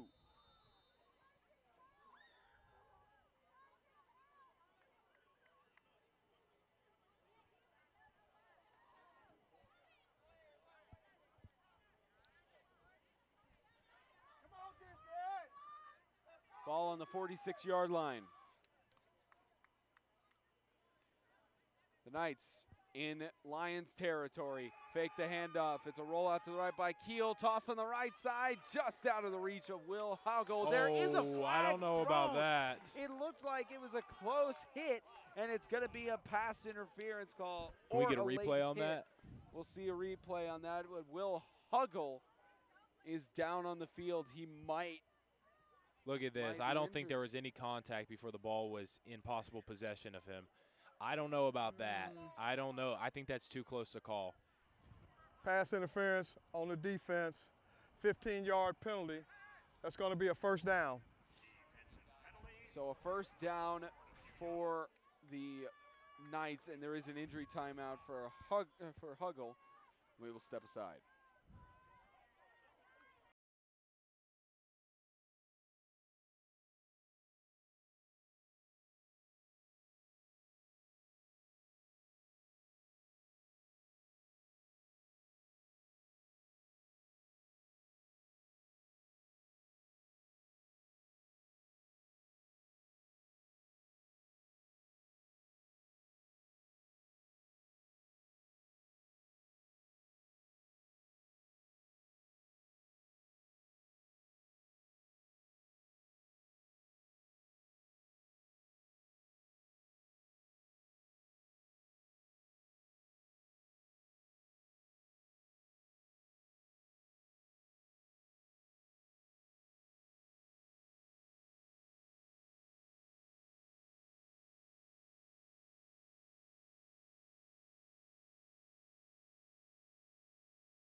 So they are, I believe they did not take him out of the game, or they're going to look at him. Toss on the right side, almost picked up by Michael Bund. Pass intended for Jalen Brown. But they did bring Will Huggle to the sideline. He has his helmet off, getting some water, and he's going to be looked at. But almost another interception for Michael Bund. Michael Bund, in my opinion, is going to be the player of the week. He's had an incredible game. Oh, we got somebody down. That may be his last play. I think that's Huggle, or I think that's Bund. It looks like it may be Bund on the sideline. Looks like a cramp. He's got his head up. Yeah, looks like he had a player trying to stretch his leg, so it may just be him cramping up. Got both legs being stretched out.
By far the weirdest conversation. All right, we've got a play that's about to go on here, and we'll get a scoring update from James Shannon. As you can hear his background noise. Pass on the left side through the arms of, looked like it was Jake Keel. Time called, and James has a scoring update. Hey guys, J.D. Gray with an 81-yard touchdown reception. Lancaster has gone up 50-12 on Franklin Christian. Wow. I guess tonight is the night of blowouts, except for this game. We caught it. Thank you, James. That's a good thing we chose this game. Yeah. It was a night of blowouts all around the league. It's crazy. We're gonna have too much to talk about on Extreme Radio about all the shockers, as it's a rush up the middle, instantly stopped by the defensive line. It's a rush attempt by Jake Wilson. It'll be 3rd down and looks like maybe 9. These defenses have had incredible games. I'll say it once more. I mean, any offense that the teams have been able to get is just good offense, not bad defense at all. I've been really impressed with these defensive lines being able to stop the run at will practically. Here's 4th and 10. Ball rolls out to his right. Pass, maybe a 1st down for Will Keel. He's going to be stopped short, and then Lions will take it over. 3:30 and rolling. 3:25 left to go in the 3rd. Another one of those defensive stops by Lighthouse. Well, it looks like they're going to give him the 1st. They do give him the 1st. He did get enough. It's kind of difficult from our angle to make sure that. The 1st down and 10 for the Knights. They're still alive in the red zone.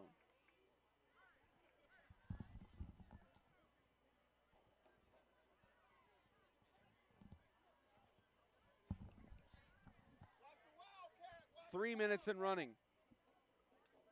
Ball snapped. Here's rush on the left side. Here goes Jalen Brown. Gain of about 6 yards on the play. 2nd and 4.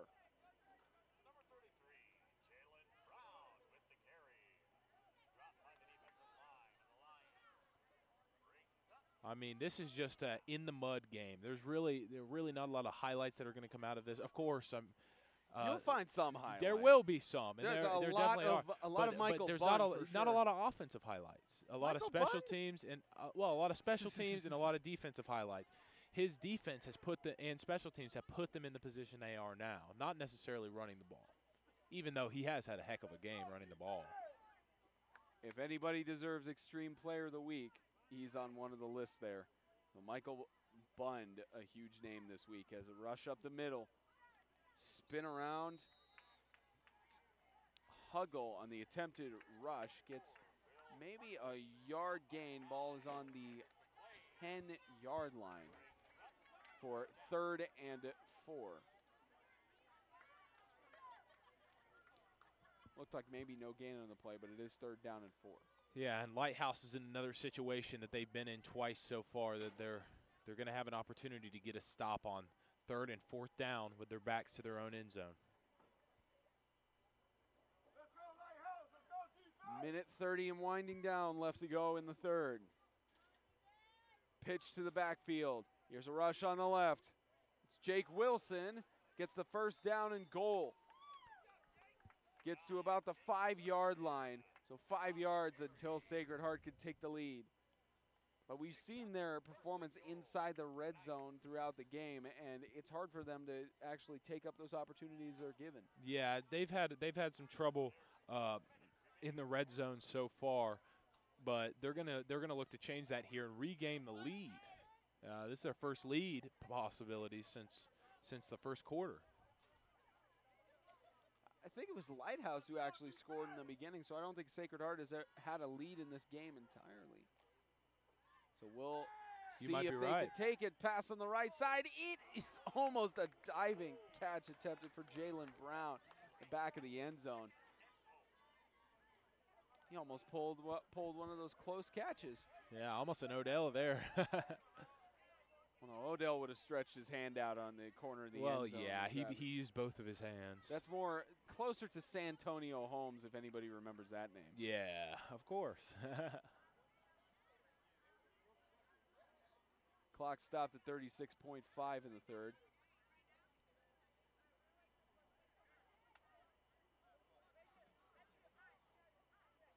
I formation. Pass again. Right side, tosses it out of bounds. It's an attempt that was just had to throw it away. Nobody open for Jake Keel. It's 3rd and goal. Now, I'm surprised they're not trying to run the ball at all here. They have had a lot of trouble in the red zone passing the ball. I wonder now if they'll try to give it to the running back because they only have 5 yards left to go.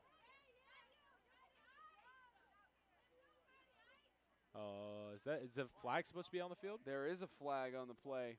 The officials having a discussion about it. Might be in the backfield. I believe they are discussing it could be intentional grounding. I think he was definitely out of the pocket. We'll see what the official calls.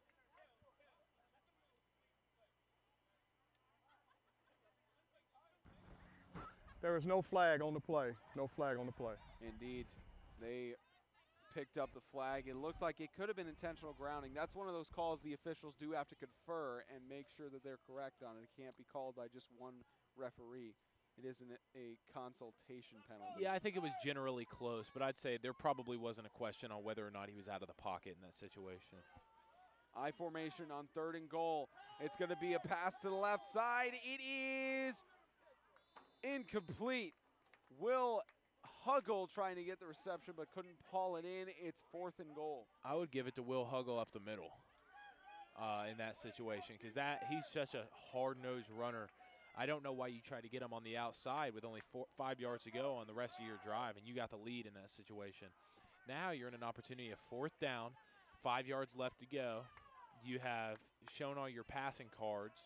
Do you run the ball or do you try what you failed 3 times in a row to do? 4th and goal. This may be a pivotal point in the game for the Knights. I formation. Ball handed off, and here's Huggle up the middle. Trying to push through, but Lighthouse stops him. Turnover on downs. Is that 3 stops within the 5-yard line? 3. I believe it's 3, and we're not going to count the fumble earlier where it was a turnover on downs and then they fumbled and marched back down. They've had 1, 2, 3, 4 stops inside of their own 5-yard line. So a turnover on downs. The Lighthouse Lions have the ball with just under 16 seconds left in the 3rd.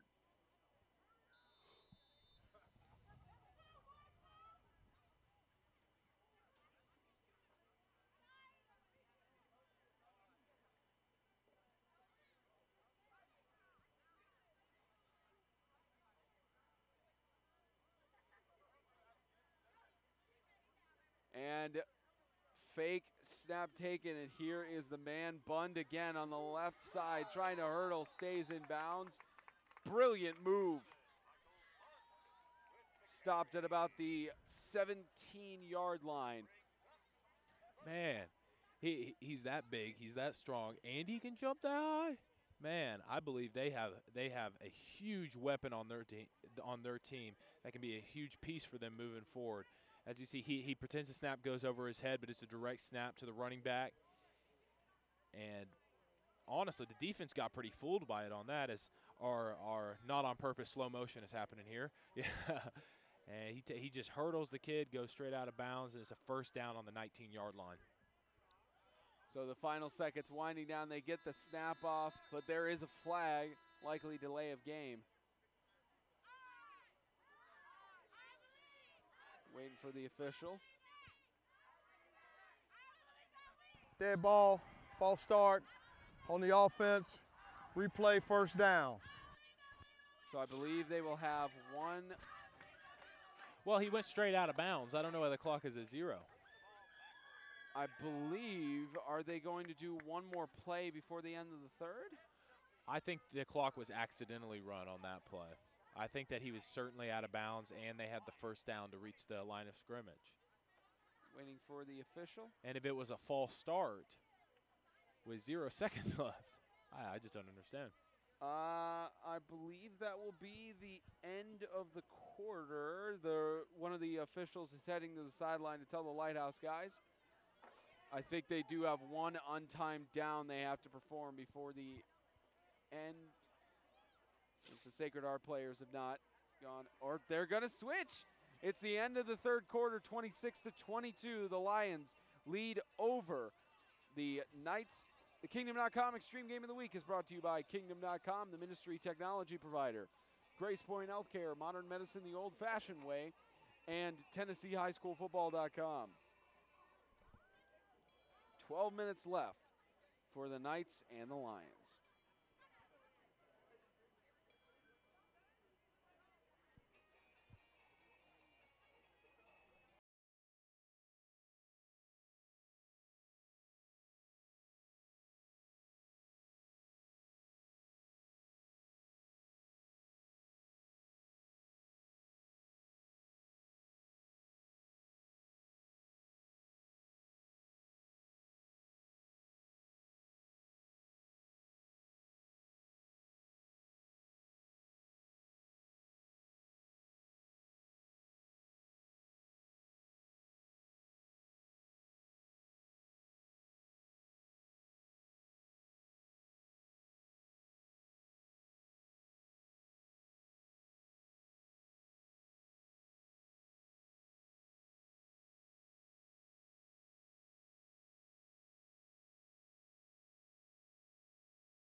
Right side for Lighthouse. Oh!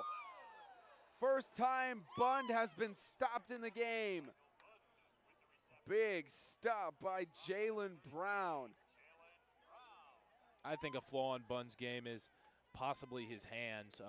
He has pretty good hands, but it seems like he's putting too much focus into corralling that ball in and doesn't have enough to get low and make his move. Right to the legs as it's 2nd and 15. Immediate stop.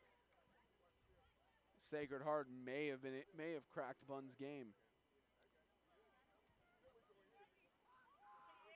Yeah, as week one, you learn what works and doesn't work, and I think both teams are really learning from these circumstances. Lighthouse on 2nd and 15. Ball snapped in the shotgun. Deep toss on the right side. Intercepted again. Jake Wilson with the pick, and the Knights have it for about a 3rd interception in the game. Oh, this Lighthouse quarterback is getting picked off left and right. Yeah, that wasn't a great decision throwing into triple coverage there. I really think that he should have either taken the sack or tried to hit his running back in stride. Sacred Heart takes it over, and they, of course, have new life again. You know, you looked at the past drives for Sacred Heart, you thought this would be a game changer. This would be a game changer. The game has kept changing every single drive. Yes, but if you're Lighthouse, you can't rely. It's not the defense's fault. I'll say this right now. If Sacred Heart wins this game and scores on this possession, then it will not be the defense's fault. And here's Jalen Brown on the left side, staying in all the way to the 25-yard line. Actually, they'll spot him at the 24, it looks like. As I was saying, it's forcing this defense to have to get into red zone situation after red zone situation. These guys are exhausted, and there's no blame on the offense here there's no blame on the defense here because they've played a tremendous game if something happens on this drive because you are exhausting these guys. So the Knights trying to get something going and potentially pull off the upset on the road here in Antioch.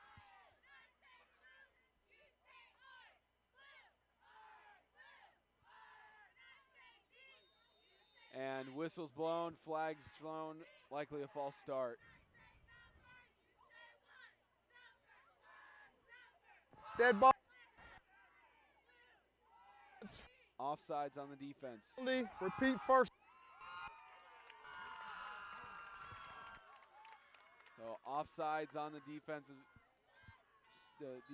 side. And James Shannon with the scoring update.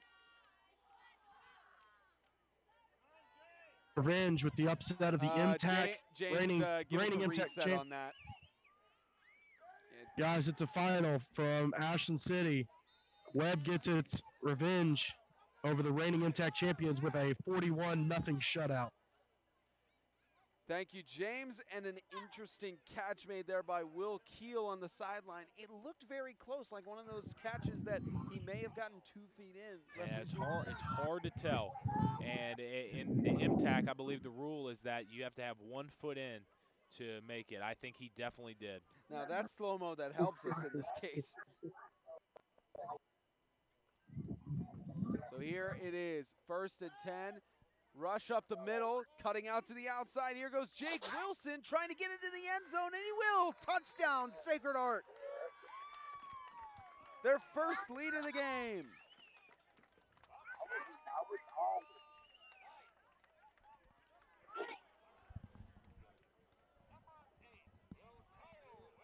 And that's the break they needed. They have tired out this defense so bad. So many opportunities by the Lighthouse offense to move the ball down the field, just completely unable to hold on to the football, and it's sacrificing what the defense is able to do. Incredible catch on the outside by Will Keel, and Jake Wilson rushes it on the right side. We'll see if this two-point conversion attempt is made. Won't make much difference unless Lighthouse somehow has a field goal kicker. And flags thrown.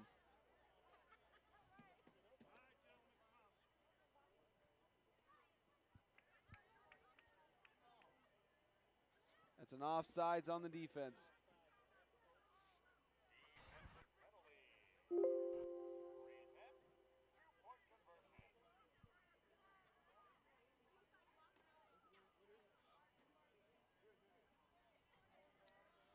So penalty on the defense for offsides, half the distance to the goal. It's about on the 1.5-yard line.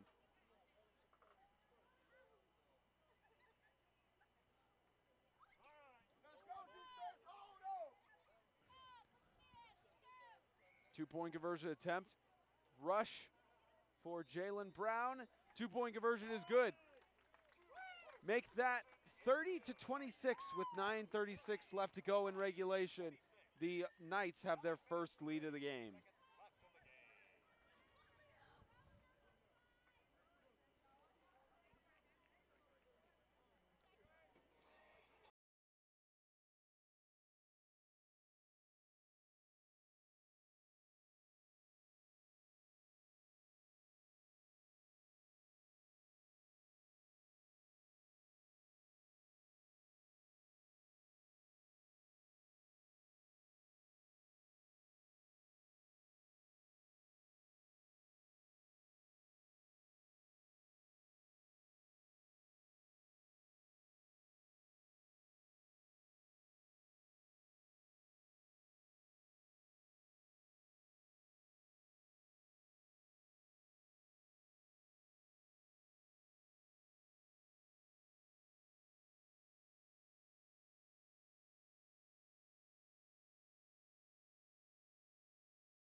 Kickoff for Sacred Heart.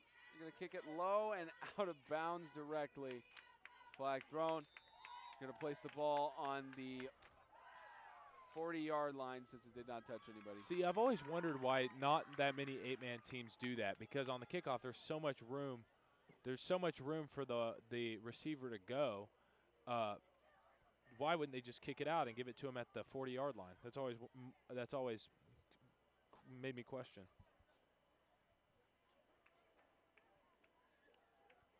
So they'll place the ball at the 40-yard line. Lighthouse has good field advantage, down by 4. But then again, imagine if they give it to a speedy back with all the field in the world, only 8 guys. See how much worse that could be. I like the idea of kicking it out. So to the 40-yard line.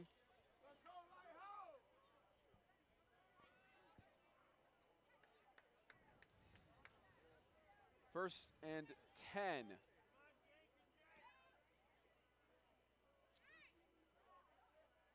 Ball snapped low, handed off. Here's Bund again. He's getting to the outside.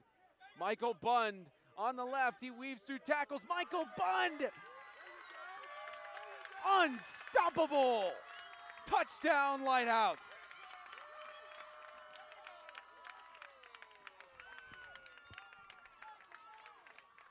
And it looks like we got a Lighthouse player possibly down in the back. Oh, excuse me, that's Sacred Heart down in the backfield.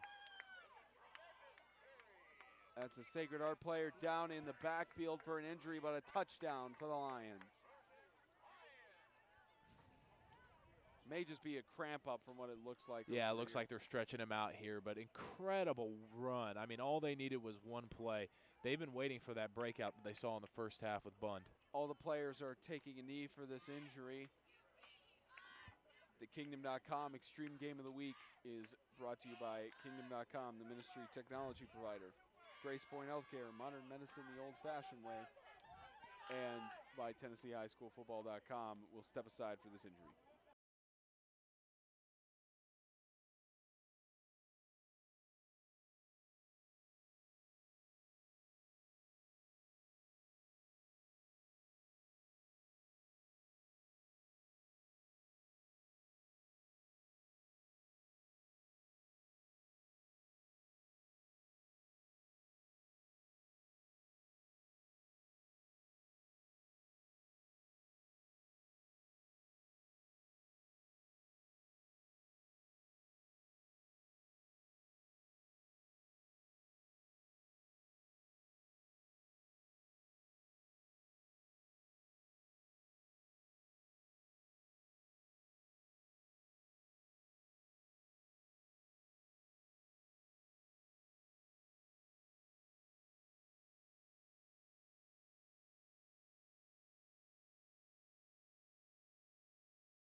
Fake snap and ball loose.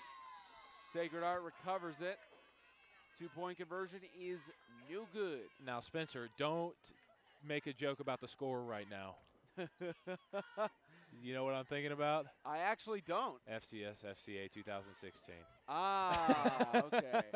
I could have made a joke, but I don't think that's not. I don't know if that'll be the score of FCA, FCS this year. I'm sure it'll be a lot higher scoring. Yeah, it definitely will. Like I don't think low it'll defense, heavy offense. I don't think it'll be 50 to 38 like you think, but I think it'll be really close between the two teams.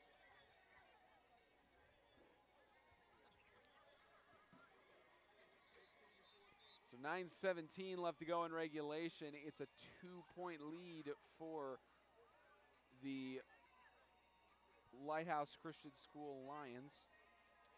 We're proud to be on call in the Lions Den. Spencer Tomset, Isaiah Austin, Wayne Weathers on tech, production manager James Shannon.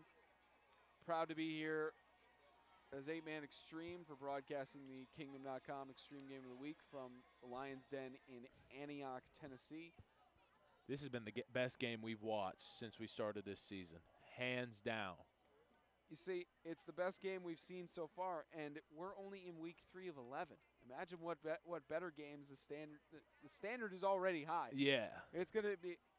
Let me ask you this. Let's just give a random guess here. So, games in week 9, we've got Heat at Riverside, Christian Community hosting Freedom, Webb hosting FCA, Swanee hosting FCS, and then Tennessee School for the Deaf hosting Georgia School for the Deaf. Out of those games, which one do you think will be the best game? As far as the closest and most hard fought, Tennessee Heat Riverside. As Jake Wilson is on the outside. Jake Wilson for Sacred Heart is into the end zone. The Knights are back in the lead. This is unbelievable, Spencer. A kickoff touchdown return, one of the rarest things to see in 8-man football. My goodness, I hope we got a replay.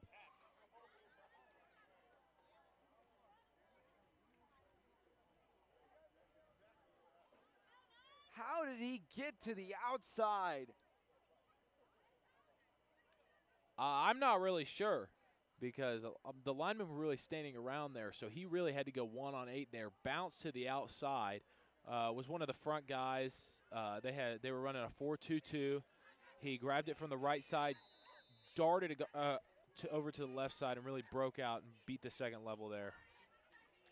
2-point conversion here is potentially critical to make it just a touchdown lead for a tie game. The 2-point conversions have killed both sides of the ball tonight. I formation, whistles blown again. First week jitters. It's a false start on the offense.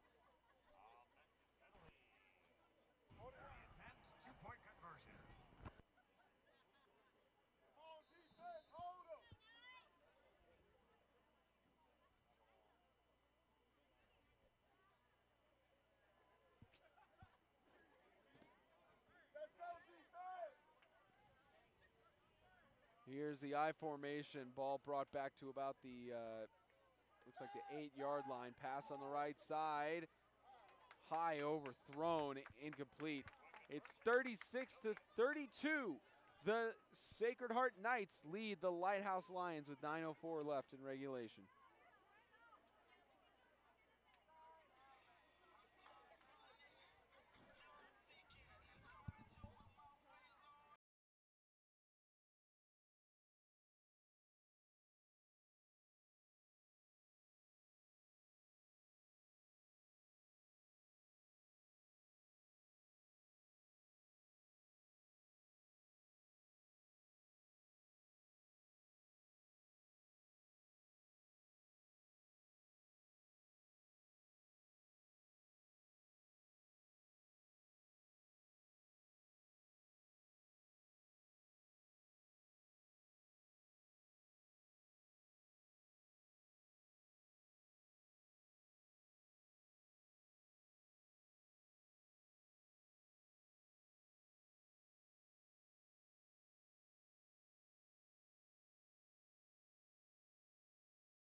And high onside kick. It's going to go the 10 yards. It's loose. And Sacred Heart gets it again.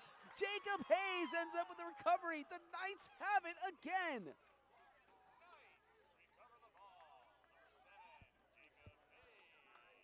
This Lighthouse return team is trying to do too much. He goes in sliding for that ball, doesn't have a defender for 10 yards at least, and ends up coughing up the ball. The Knights with another onside kick recovery. I believe that's the third or fourth of the game. First and 10 on the 49-yard line. The Knights have a chance to increase their lead and maybe put this game away. I'm interested to know the time of possession for both teams because I feel like Sacred Heart has had this ball for a tremendous amount more than Lighthouse in this game. You can't score if you're not touching the ball. So rush on the left side brought down by Bund, and a little bit of trash talk thrown out there. Looks like there is a flag in the play for unsportsmanlike conduct. I'm not sure how the ref heard that from 20 yards away.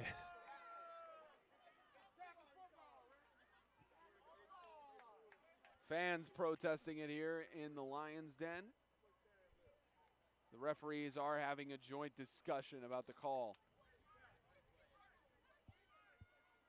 I don't know if there's anything on replay that it'll help us with this, but still a great play. Yeah, it was a great play. Look at this. He's brought down. Good football play. There's no foul on the play. No foul on the play. And the flag was waved. And rightfully so. I mean, emotions will be high in football. There was no ill intent on that play. I think it's just a play on.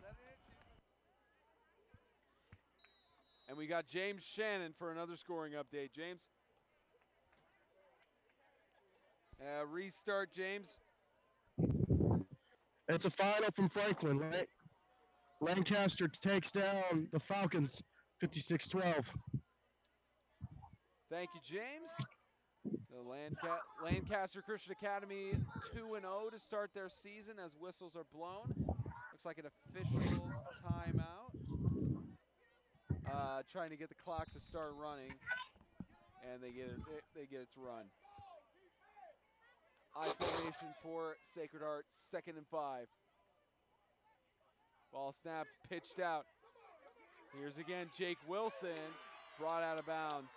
There's Bund again. And Bund getting taunted by some of the Sacred Heart players. The official having a discussion with Mr. Bunn. Looks like the side judge just warning him to be careful. It is a personal foul for anybody on the sideline to talk to somebody in the game. That's MTAC rules. There, didn't see a flag on the play. Yeah, they're calling a horse collar on it. It's a horse collar. It's a horse collar on the Lions. Now, I don't think there's been anything that's necessarily enough for a call, but they really got to tighten up on this game. It's starting to get out of hand. Emotions are getting high. This is a 4-point game coming to the end of the fourth quarter. Guys are starting to talk, and it's going to be important for the refs to get involved in this one and keep emotions to a minimum. 1st and 10 on the 27-yard line. Pitched behind. Here's a rush on the right again. Jake Wilson. Jake Wilson pushing through, and Jake Wilson is into the end zone. A Sacred Heart touchdown. But there is a flag in the backfield. They're probably going to bring this back.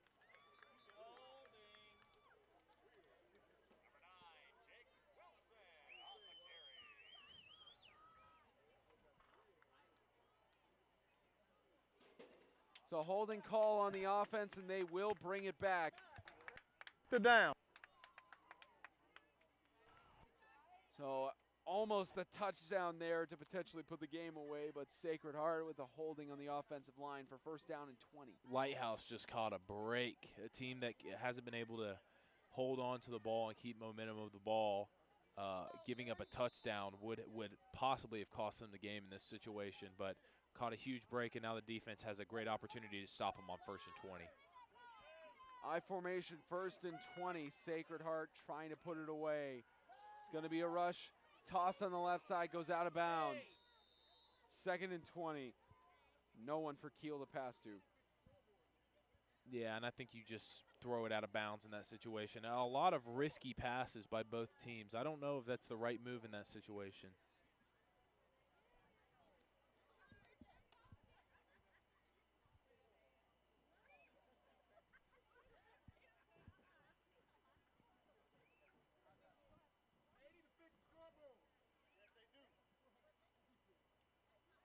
Right now, the scoreboard reading 42-32.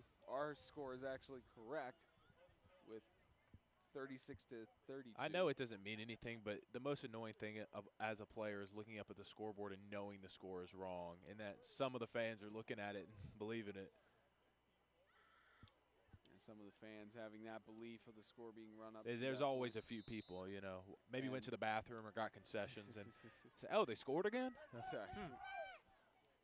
4-point difference with 7:25 left to go in the game. And they fixed the scoreboard. Scoreboard fixed. I formation. Rush up the middle. Jake Wilson brought down for a loss of 1. 3rd down and 21. That's a huge possession for both teams. This could end up being the play of the game.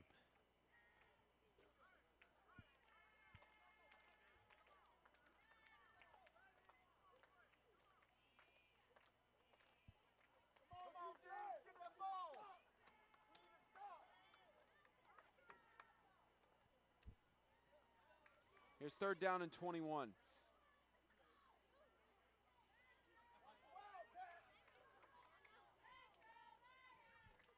Just going to be a rush for Jalen Brown up the middle. Jalen Brown staying on his feet. Jalen Brown is off and into the end zone. Touchdown, Sacred Heart.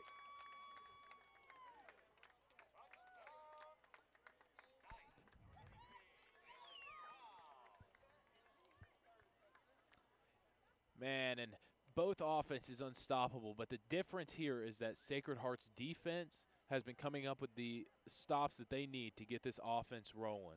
This team looks like a completely different team than what we saw in the 2nd and 3rd quarter. They've really turned on the Jets here and are ready to take this game. A 10-point lead with the chance to make it 12. It's still a 2-score game for Lighthouse. With 6:27 left, the Knights are looking to make the upset on the road. Now, these 2-point conversions are starting to get important here as the scores get similar. Ball pitched back. Rush inside, flag in the backfield. The 2-point conversion is good for now, but we'll check the flag in the backfield.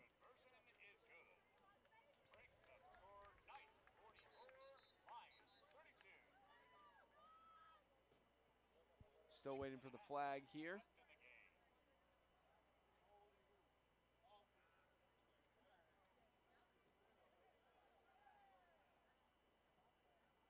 Holding called on the offense, so it's going to be brought back.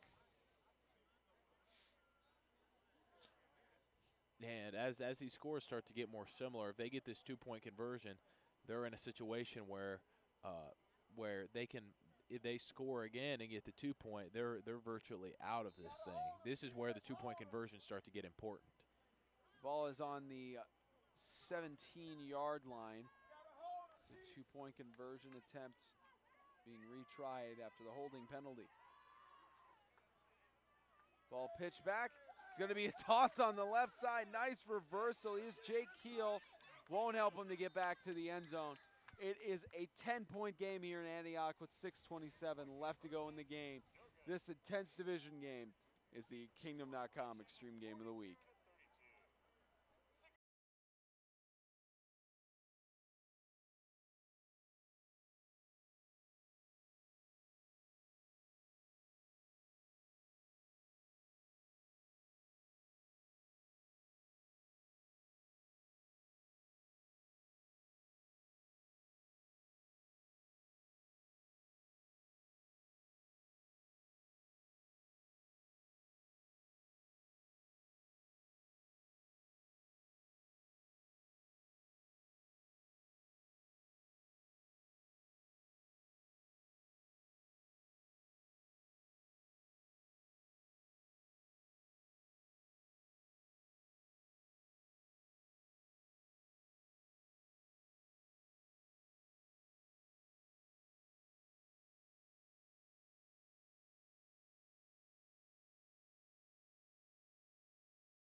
So here's a kickoff for the Lions to receive easy.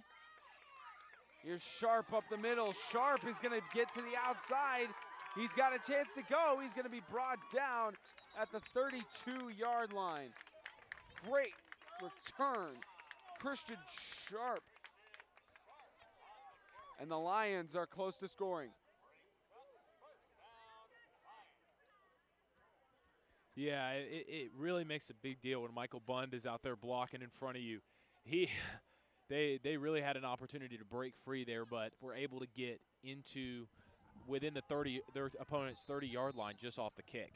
And I thought it was kind of humorous a little bit. They put Michael Bund at the back right corner instead of in the very back because that's where they kept kicking it, and they kicked it the other way for once. So the Lions on the 31-yard line in Knights territory. All snapped, handed off to Bund again. Bund weaving through. Spin tackle, spin move again.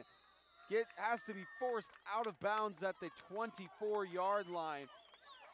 2nd and 2. And here's the replay. We got to call him the washing machine because he's just given all of these defenders a spin cycle. Welcome to the broadcast booth, Isaiah Austin. That's one of the more brilliant things you ever said. You say a lot of brilliant things, but that's one of the more brilliant things you ever said for analogies or similes. We got to call him the washing machine? Yeah, the washing machine. The washing machine. We just got to figure out who the dryer is putting them on the spin cycle.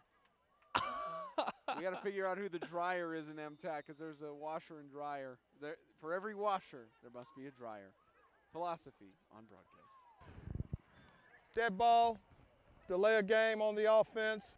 That'll be a 5-yard penalty. Repeat, 2nd down. The delay of game, 2nd and... The dryer's Christian Sharp. Let's just be honest. The dryer is Christian Sharp on the Lighthouse squad. You didn't think there would be a dryer on another team or something? I guess the washer and dryer both on there, making sure the football clothes are clean, metaphorically. Here's a flag thrown in the backfield, toss out. could be an intentional grounding, but we do have a flag on the play regardless. Spencer, I'm going to be honest. I stopped following you about 2 minutes ago with the whole dryer thing. I don't blame you. I'm fine lost. with that. I'm lost. That was the point, is to try and be philosophical when it didn't actually work. I'm not a very deep guy. How deep are you then? Find out next week. Find out on Extreme Holding. Radio. It'll be a 10-yard penalty, repeat, second down. So holding, and they're bringing it back even more. Lighthouse just being haunted with these penalties again. Down by 10. You can't have penalties in this clutch of moments.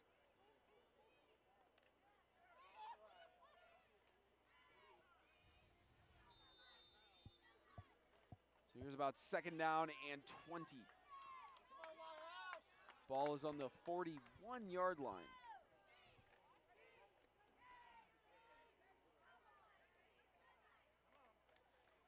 All snapped, handed off, toss on the left side, intercepted!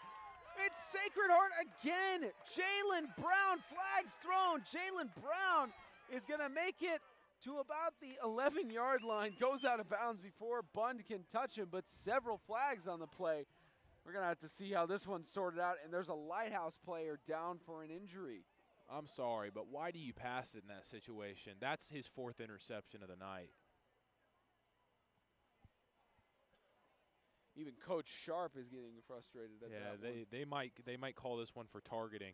He definitely blocked him in the back on this one. Let's look at that replay again. Did we get the hit on replay? Yeah, we did. That was either a target or a block in the back. Block in the back, 44. It's going to be a penalty. Repeat, first down for White. So it's a repeat first down. They called out it was Huggle who committed the penalty. So a first down for Sacred Heart. They have the ball back. All they have to do is run it down now, and the game is over.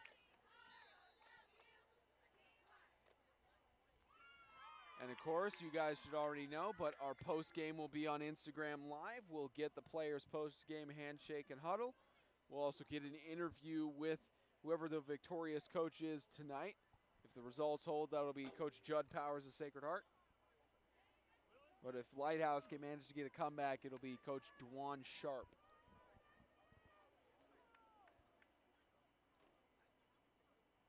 Here's a rush up the middle.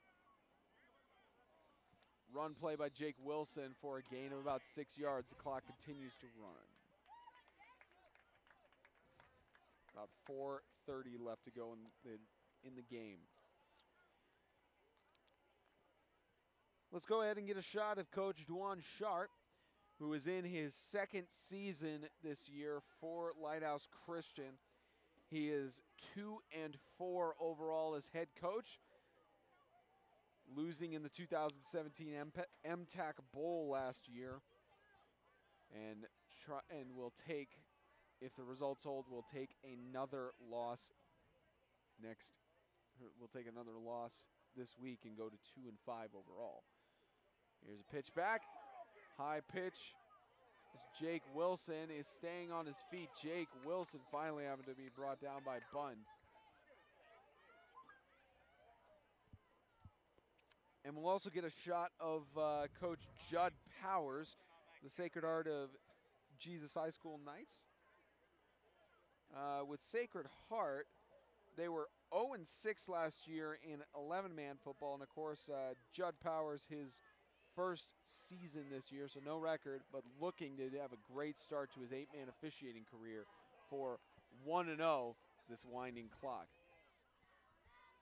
Yeah, they need this stop now. They have to get this stop, and I don't see, if you get this stop, I don't see any other answer than Bund right here. Giving the ball to Bund and letting him do his thing. I don't know if he's very stoppable, especially on a hurry-up offense. Third down, rush, right side. Jake Wilson has been the answer for the Knights thus far. And the clock will wind down, a timeout called by Lighthouse. So smart decision for Coach Sharp. Seems like Bunn's involved in every single play this game. I'd like to see the ball go to him a little bit more on offense, though. Timeout. 2:46 left to go before the end of the game. It's 42-32. The Knights lead over the Lions. The Kingdom.com Extreme Game of the Week is brought to you by Kingdom.com, the ministry technology provider, Grace Point Healthcare, modern medicine the old-fashioned way, and TennesseeHighSchoolFootball.com.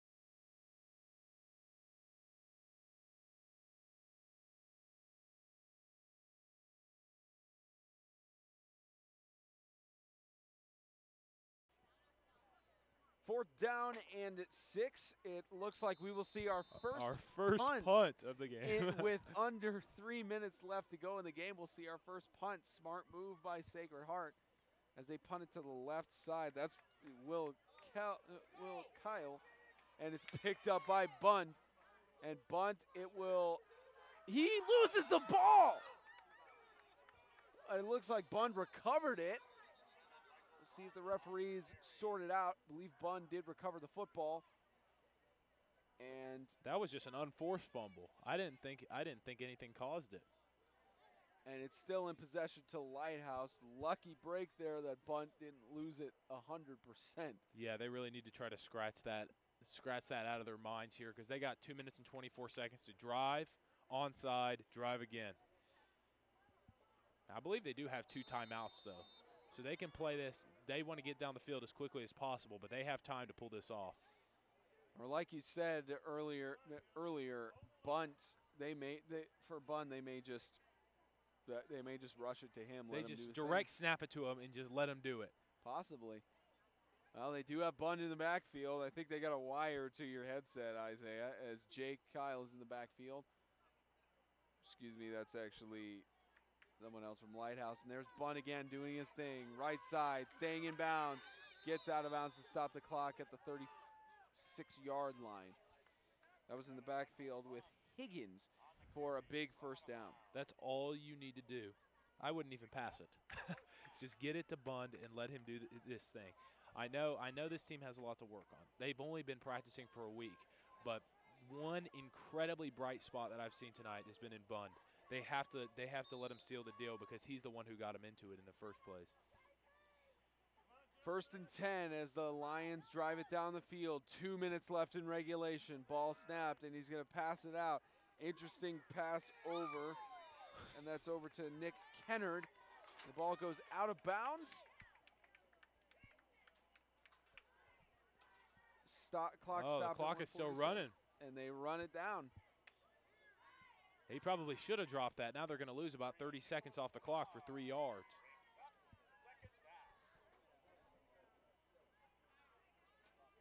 And Lighthouse has to quickly drive it down the field with 1:37. Well, they just stopped the clock, so it was out of bounds and run down for several seconds. Wow, that's not good. 10-point difference. Pass on the left side. Almost intercepted. It's the ground.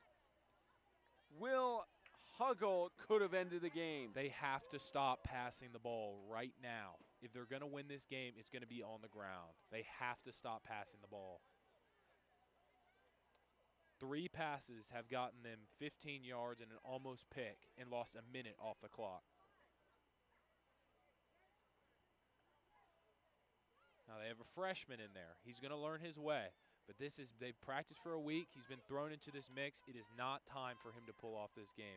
Give it to the senior. Give it to the guy who's gotten college offers. Give it to the guy who's made it this far, and let him win the game for you. Here's 3rd down and 6. And here is the offer going on the right side. gets it out of bounds to about the 41-yard line, stops the clock with 1:25. Again, I think they have a wire to your headset here, Isaiah. That's all they have to do. Just hand it off. Now, none of this works if the onside isn't successful. Right. But if you're Lighthouse, your best chance of winning this game is giving it to your running back. Makes an extreme player of the week case, very much so, and there is an injury. Even in a loss, I think he's a candidate. There's an injury. Will Huggle is cramping on the sideline. They're going to continue play as he's looked at over there by the trainer. He's looked really good in this game and looked really good in the Jamboree as well. Let's hope it's just cramps. So here's Higgins in the shotgun. It looked like there was a false start by Lighthouse. That was Sharp who moved early.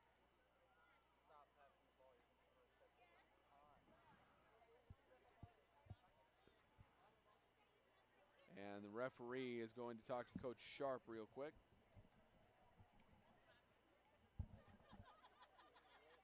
Just having a conversation with the side judge.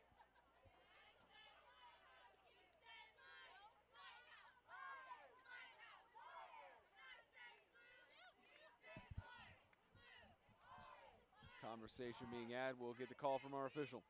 I'm confused why he went to the coach. They've requested it. It's a false start on the offense, and it's first down. So does the clock remain stopped in this situation? On a penalty, it usually is. Okay.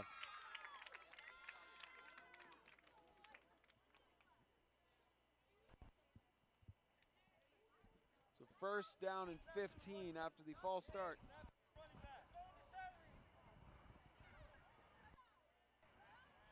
It's first and 15. Ball snapped. Looking for the pass. Toss across Ball's the away. middle.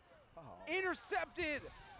Will Walker gets it, and Sacred Heart will close it out. Do not pass the ball. Hey, get the football over there, CJ. Well, we're getting That's the 5 referee's picks tonight. lapel mic on there. And Great job by the defense. I just question the play call on that situation.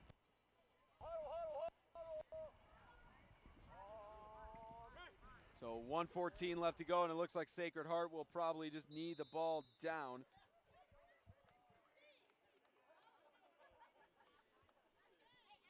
And just a reminder, our post-game report will be on Instagram Live. Go to 8Man Extreme on Instagram to see our post-game handshakes and huddles.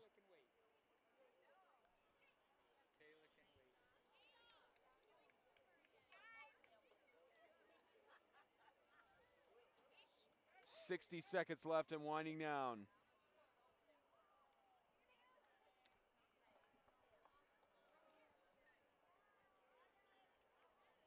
And Sacred Heart, Judd Powers, and the Knights pull off an upset win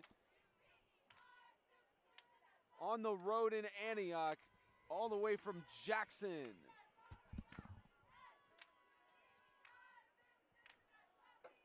And that will officially end it. The Knights of Sacred Heart pull the upset over the Lighthouse Christian School Lions, 42-32 on the road. And Instagram Live will have our post-game report. The Knights are lining up at midfield. What a game. Yeah, and this game definitely came down to the wire. A lot of people could say if one thing was done different or another thing was done different, it could have had a different result in the game. But honestly, we just witnessed an incredible game. Definitely the best game that we've broadcasted this season. We will be on the post-game report on Instagram Live. Thank you for watching thekingdom.com Extreme Game of the Week, which is brought to you by Kingdom.com, the ministry technology provider.